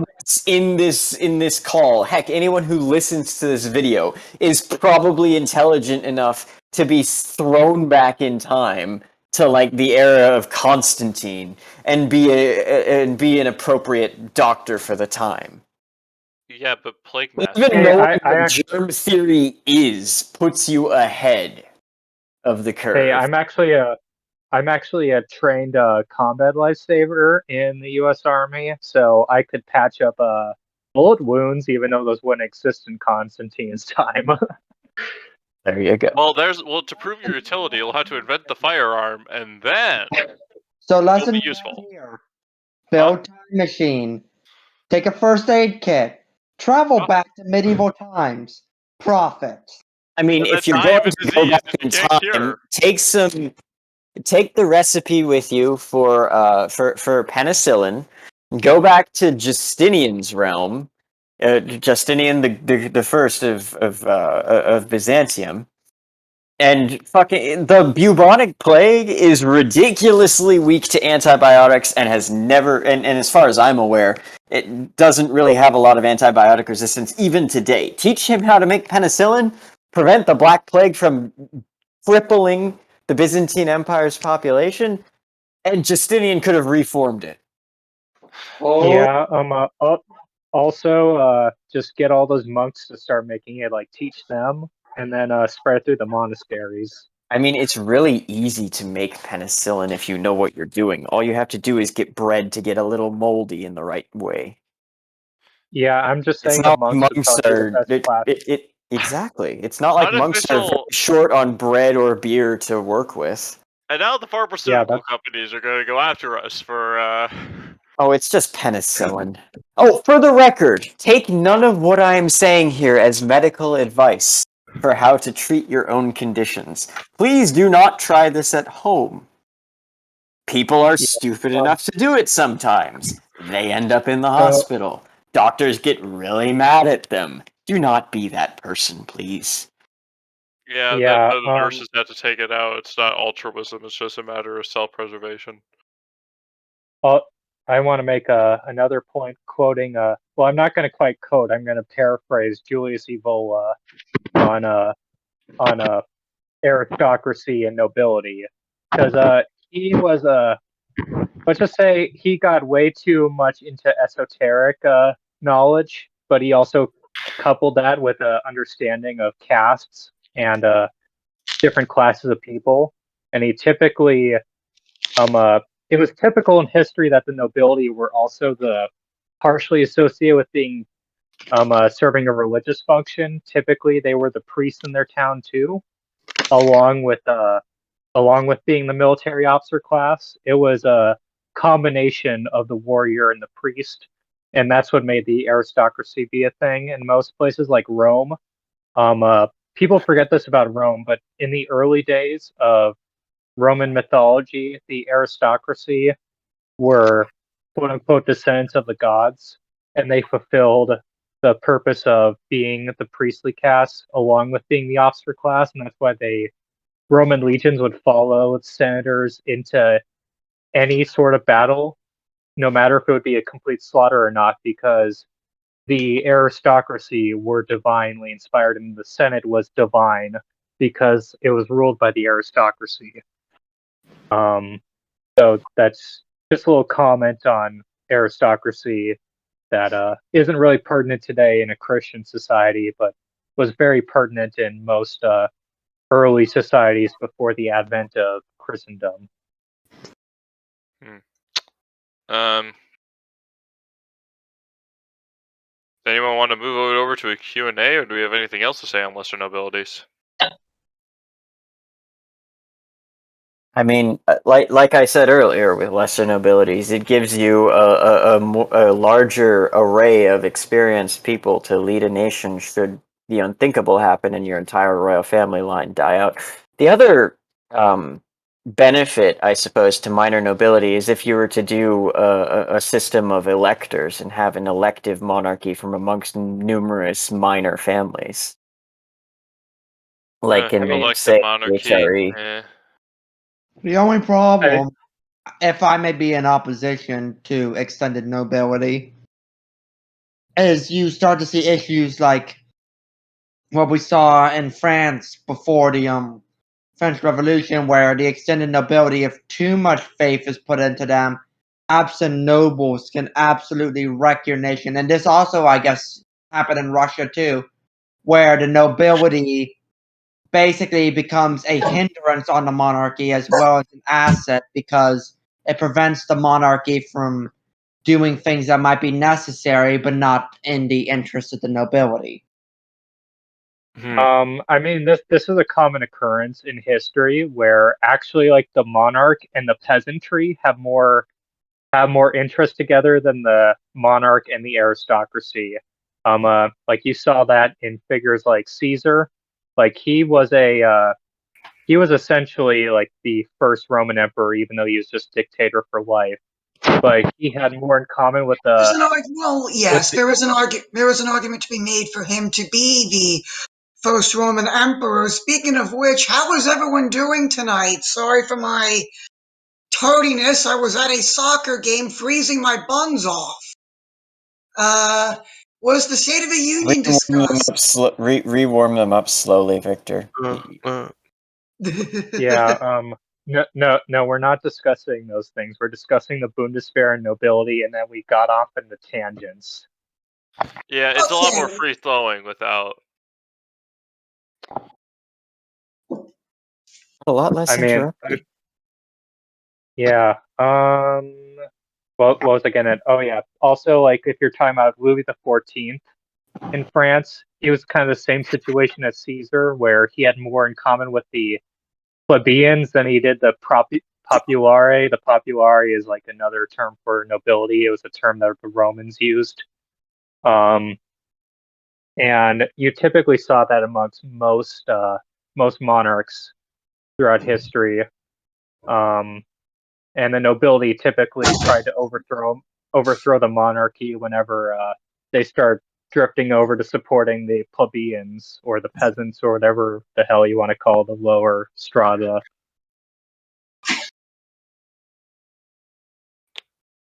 Yeah. So does anybody? I guess I'll say it again. Does anyone want to open up to a brief Q&A from the VC text chat, or should Let's do a brief Q&A a little bit later. I want to get to the State of the Union because that happened this week. I wanted to let everybody know that there will be a video, or there is a video. There is a YouTube video that was recorded on the night where some first thoughts were laid out by some of our membership. I want to get everybody else in the panel's thoughts about it because I don't think anybody that's on this panel actually spoke on Tuesday night. I was quite pleasantly surprised by some of what our president was saying that he wanted to do.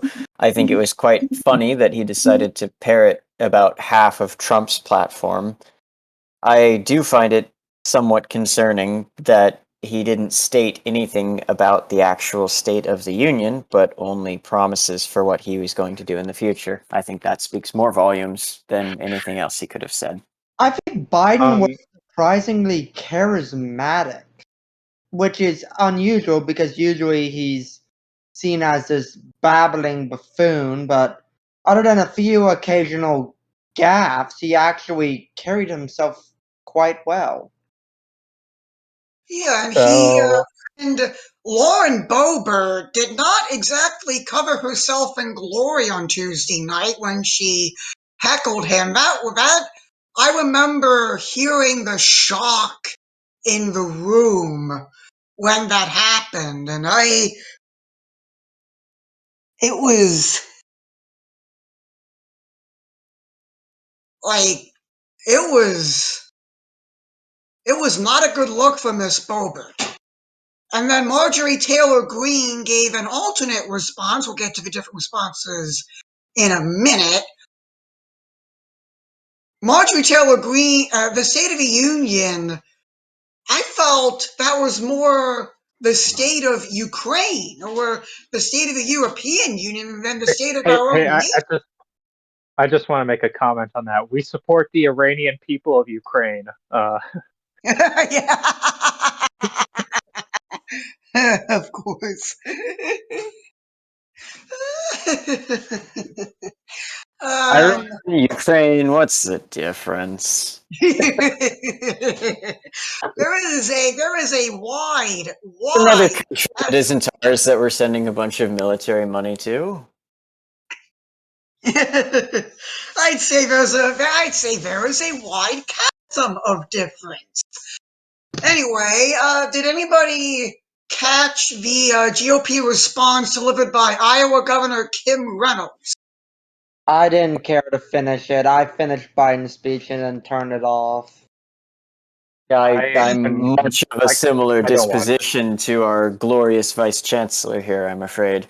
I could stomach only so much politics from our crooks in charge. And I'm afraid a response video from the other crooks was not in my patience. I found someone higher ranked than a bloody governor. Like, why didn't they put Mitch McConnell in or something? Because typically the response is given by somebody that's really expendable. At least that's the GOP strategy. The Democrats have put Chuck Schumer up for the response at one point, I believe. Didn't they put one of the Kennedys up last time? Yeah. I think it was some Kennedy the Third or something like that. I think last time it was Schumer and Pelosi, and I just remember that because Chuck Schumer and Pelosi looked like the freaking a cursed version of American Gothic staring into the bloody camera. And the other response that I personally watch, I don't know if any of you could stomach it, Marjorie Taylor Greene's sort of private response to the State of the Union. I say private, but it was given at a public event in Washington. It didn't exactly receive much mainstream media coverage. She gave a response that basically she said a lot of Trumpist things regarding the 2020 election in that response, as well as trying to respond to some of Biden's points. Now, remember, Ms. Green was at the Capitol building for the State of the Union. I don't believe Kim Reynolds was. And from what I was told, there was a progressive branch of the Democratic Party that also gave a response to Biden's State of the Union speech. I imagine that was glorious to watch. I did not watch the progressive response to the State of the Union. I'm gonna have to track that down now. Give me a moment. Because I'm willing to bet it was a lot of coping, seething, and malding in that order. Considering Biden went basically against everything that they're saying. And of course, they credit themselves with his victory. Yes, as people do. Things that happens in America, and they credit everything bad about his presidency with the liberals. Found it. Or with Donald Trump. Don't forget Trump. Or with Oh, Trump. and by the way, did you notice that Biden basically took all of President Trump's talking points throughout that whole State of the Union? It's as if what he wanted to do was popular. Except the messenger was. I mean, hey, no more mean tweets. Yes, and the Progressive Caucus response was given by Michigan Representative Rashida Rashida Tlaib. Tlaib? Yeah, Rashida Tlaib. She's one of my states. That's about all I know about her. Besides, I guess she's progressive. She's part of the squad, as I recall. Yes, yes, you're correct, Aiden. She is part of the squad, including Miss Alexandria Ocasio-Cortez, Miss Ilhan Omar, and oh my, there's one other. Oh, Michigan has a squad. We have a member of the it's squad. Not Michigan. Yeah, you have a squad member. Oh man, that's just. Presley, I think. The name sounds familiar. Everyone forgets the fourth member of the squad. The other three are all more popular. I say popular. Infamous is probably a more appropriate word. Yes. What did you guys talk about before I got in here so that I can give my 2 cents on what y'all talked about before? The Bundeswehr, rearmament, and minor nobility, along with tangents about denazification, German culture, small town America. I'm not going to get into the German army rearmament because I have no idea. But lesser nobility, I can go on. What were the points made by everybody before I got in, so I'm not stepping on anyone's toes? You can step on toes all you want. If we were to rehash every point we made. The lesser nobility was sort of formed basis of the hereditary warrior class, and then and then that lesser nobility is important for preserving the rights and customs of local peoples, and making them a valuable office. Some pros and cons about them.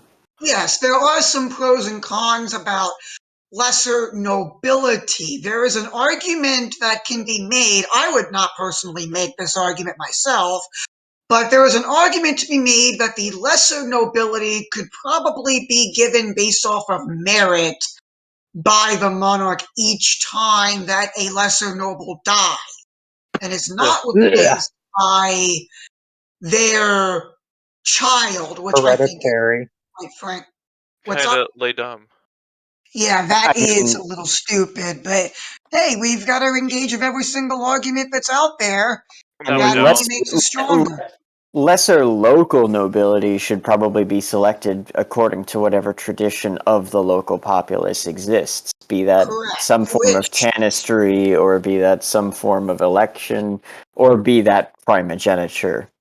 yes, and I honestly don't know what my state of Maryland would go for with that. I Probably. Primogeniture. okay, thank you, Primogeniture all the Darth. way.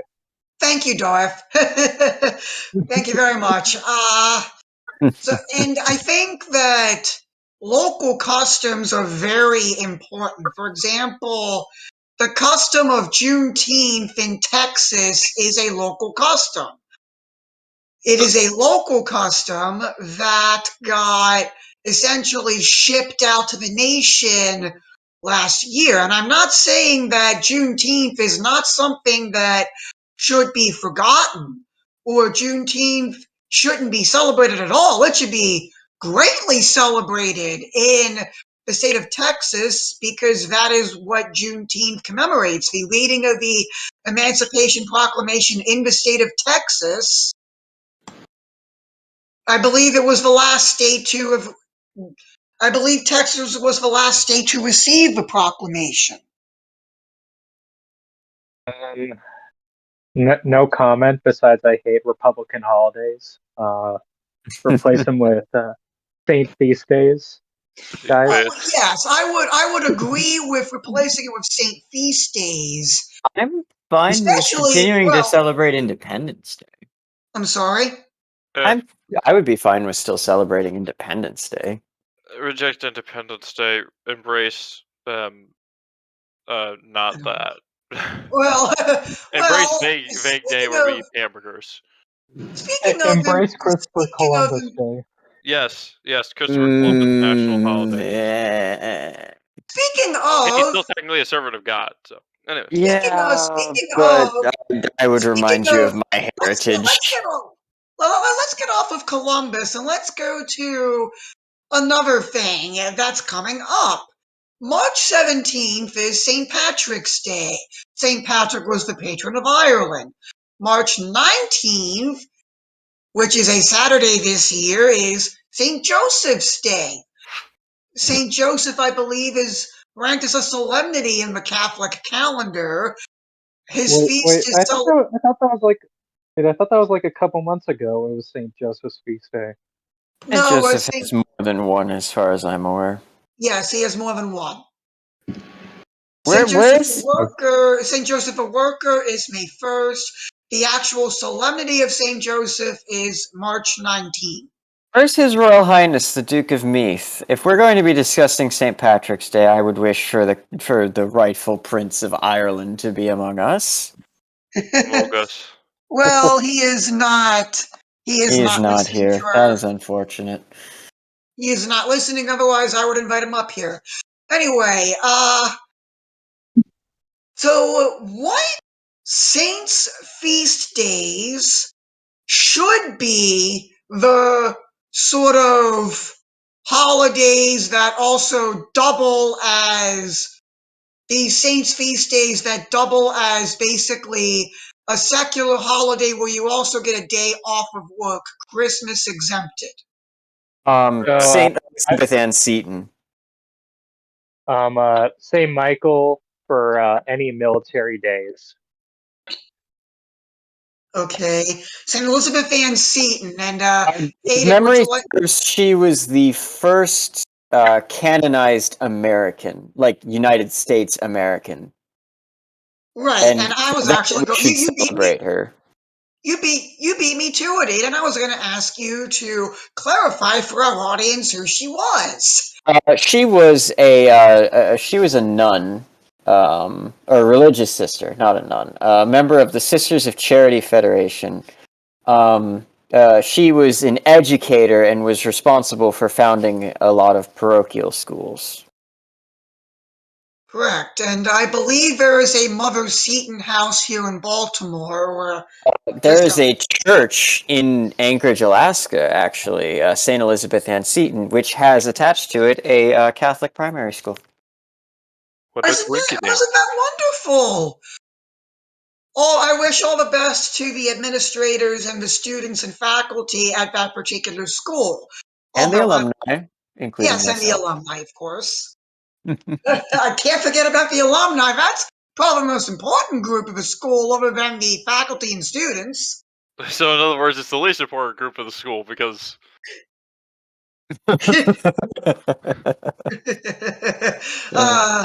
Well, there was another group called the parents that I would rank lower than the alumni. Actually, because small unlike the Catholic alumni schools, association, they just paid the dues as opposed to the alumni association, which just it's an gives extra alumni money. association for an elementary school. They're not exactly very active, but no, the parents are actually very well listened to in a lot of Catholic schools because the Catholic school is so small and their budget is so horrible because they don't get government funding. Well, This is what people don't realize about private schools is that they're trying to do more with less. The dues absolutely. that you're paying to them are like the only money that they see a lot of the time. And because they don't get the federal funding that public schools get, they have to provide a better education. They have to be competitive product wise with the government. Yes. Which Which I mean can isn't hard because the government does, the worst Oh, job possible when yeah. it comes to Yes. public schools, but still. All right. hashtag So, It's hard to integralist compete with schools. free. what hashtag did you say, Darth Vaden kind of cut you out there? Hashtag integralist schools. Based. Yes, that would be something that I believe most of us would go for. Can you think of any other Saints feast days that should double as sort of days off of work? I don't The Canadian, the Jesuits who are martyred, they're mostly martyred in like Canada, but some of them were martyred in like New York, like Saint Joan Babeuf and the North y- American martyrs? yeah, and Isaac Saint Isaac Jobs, and Yes. yeah, they're mostly martyred in Canada, but some of them were martyred in New York. So there you go, there are ours too. Who was the saint that had a couple of his statues torn down during the latest Oh, Saint bouts of Junipero unrest? Serra, obviously he needs a national. Yes, his as well. Let's Um, see. Probably And whenever Archbishop Sheen gets his sainthood. oh, Yeah, certainly. he's isn't he technically on the road to beatification? They have the confirmed miracles. They just Yeah, need to actually beatify him Well, actually, he's he a was venerable. due. He was due to be beatified last year, but his beatification got suspended.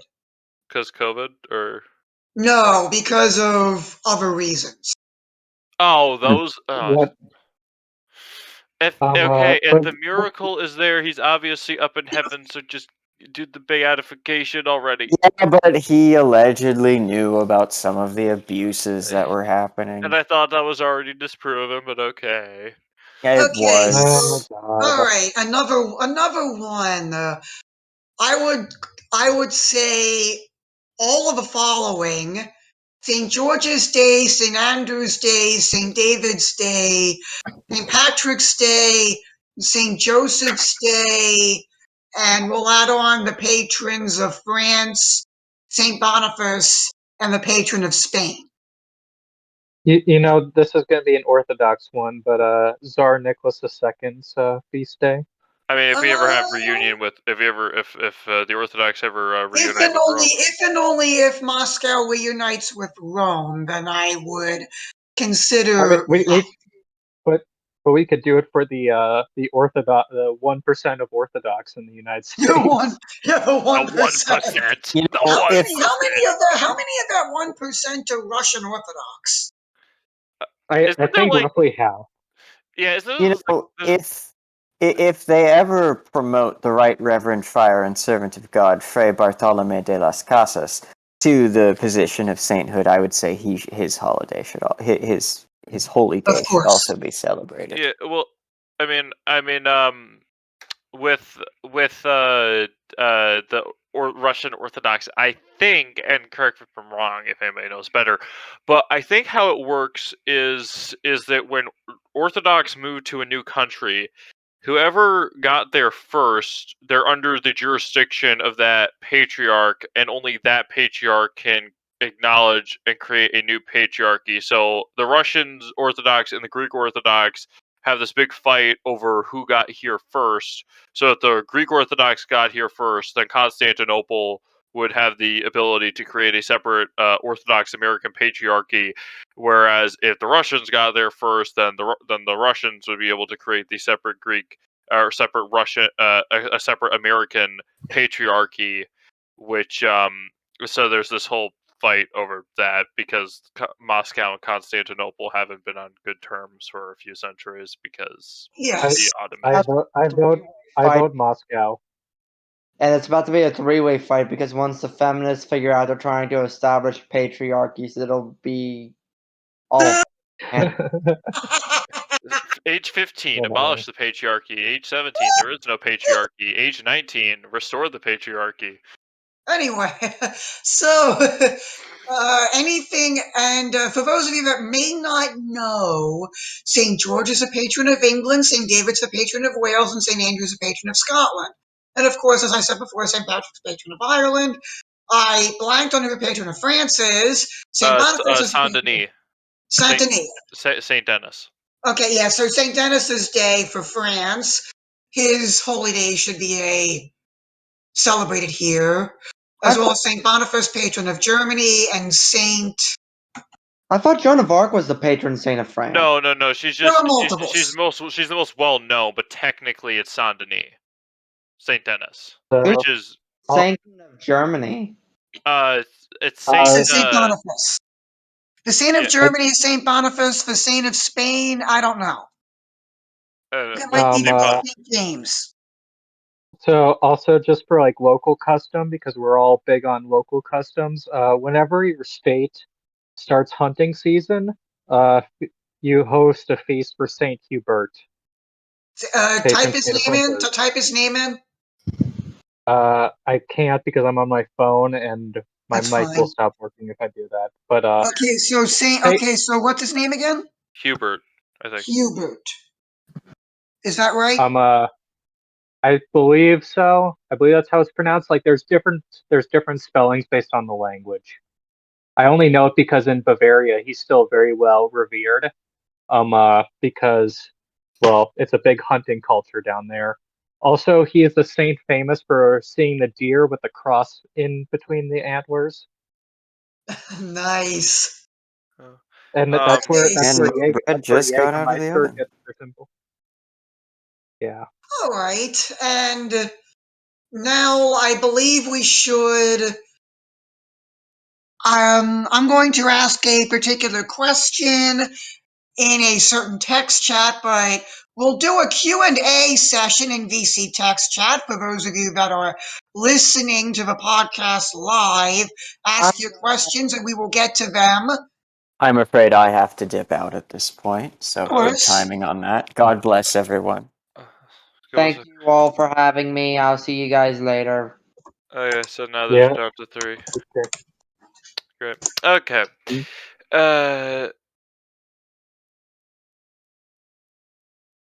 All right. So Okay, so we have a why have why?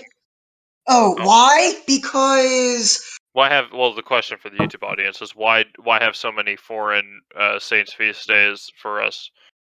Because, okay, and part of the reason for that is America, as everybody knows, is a nation founded by immigrants. I don't like that term. Those, No. I'm sorry? No. Technically, Let's use a different term.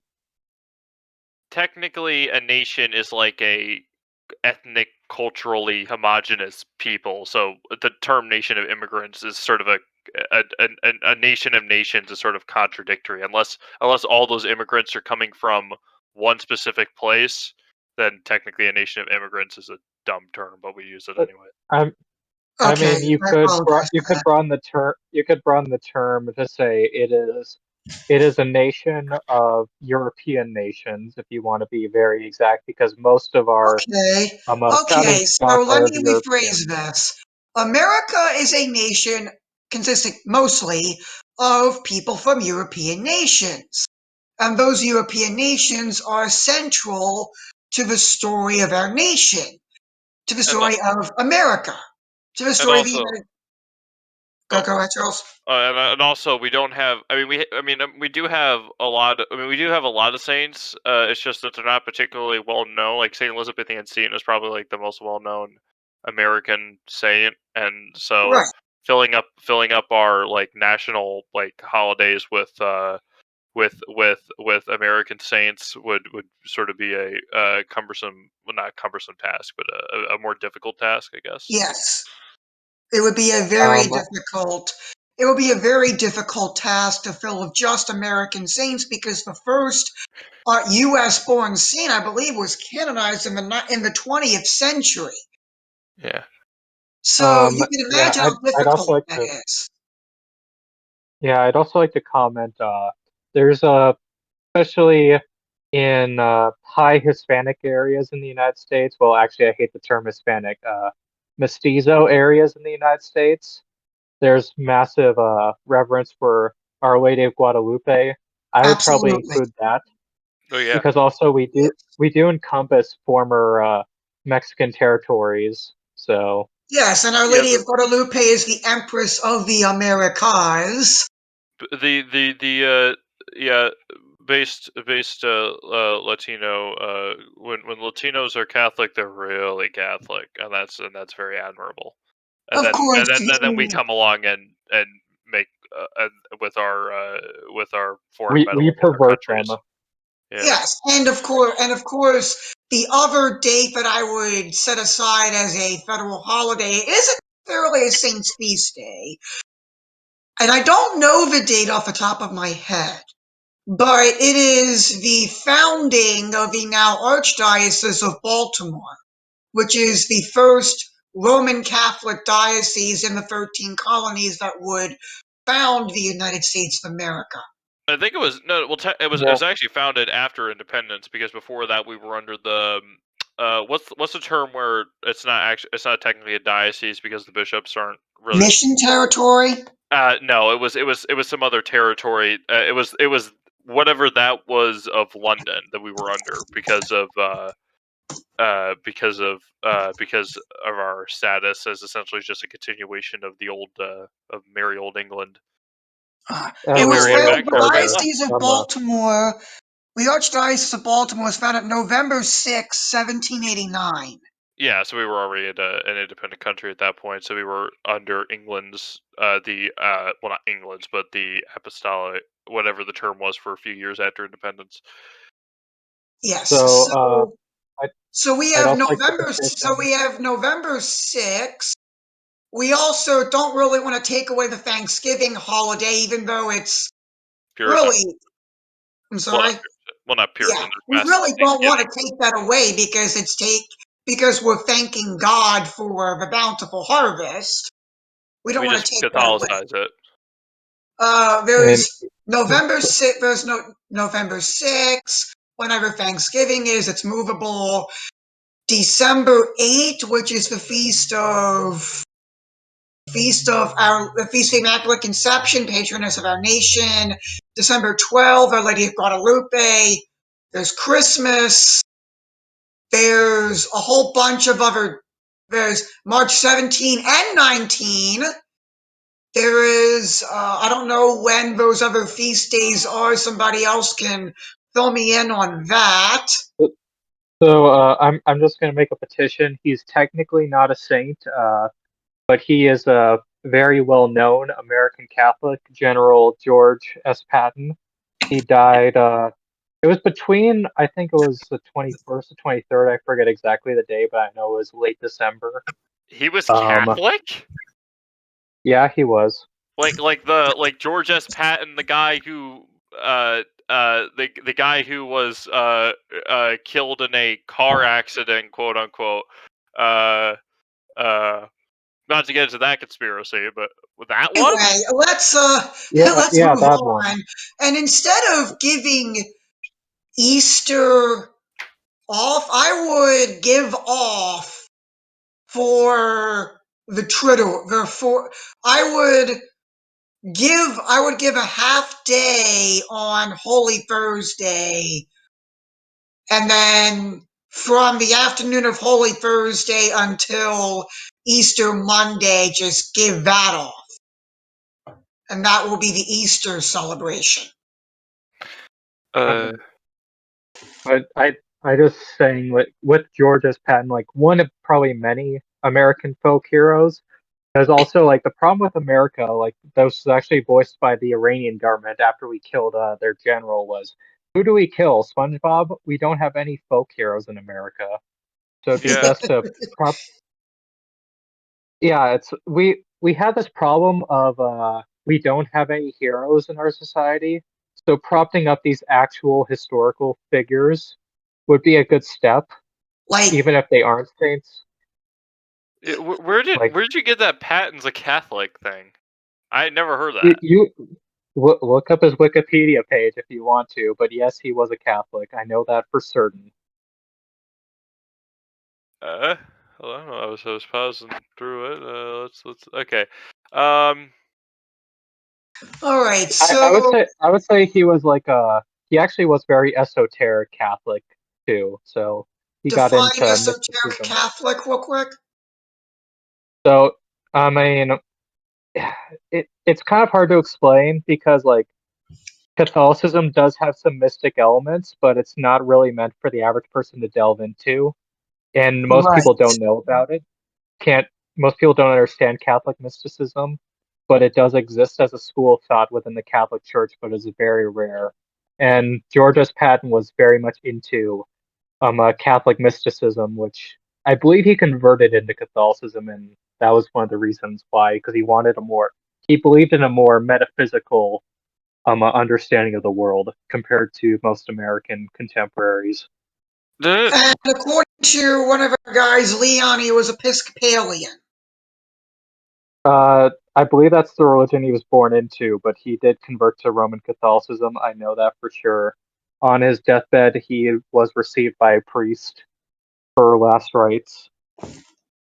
Okay, so all right, so let's get into now. I believe it's time that I suppose we should wrap up. And our links to our other social medias are in the description down below, including I believe a link to our Discord server will not be in there. Of course, it could be, I'll have to get with Charles about that. Anyway, let us conclude in prayer in the name of the Father, and of the Son, and of the Holy Spirit. Amen. Our Father, who art in heaven, hallowed be thy name. Thy kingdom come, thy will be done on earth as it is in heaven. give us this day our daily bread, and forgive us our trespasses, as we forgive those who trespass against us, and lead us not into temptation, but deliver us from evil. Amen. In the name of the Father, and of the Son, and of the Holy Spirit. Amen. All right, so I was delayed this week. I will see you guys. I will see everybody that is. If you're listening to this on YouTube, we will see you next Monday. You can join us live Fridays at 8 p.m. Eastern. And I believe that's it. May God bless you, and may God bless the United States of America.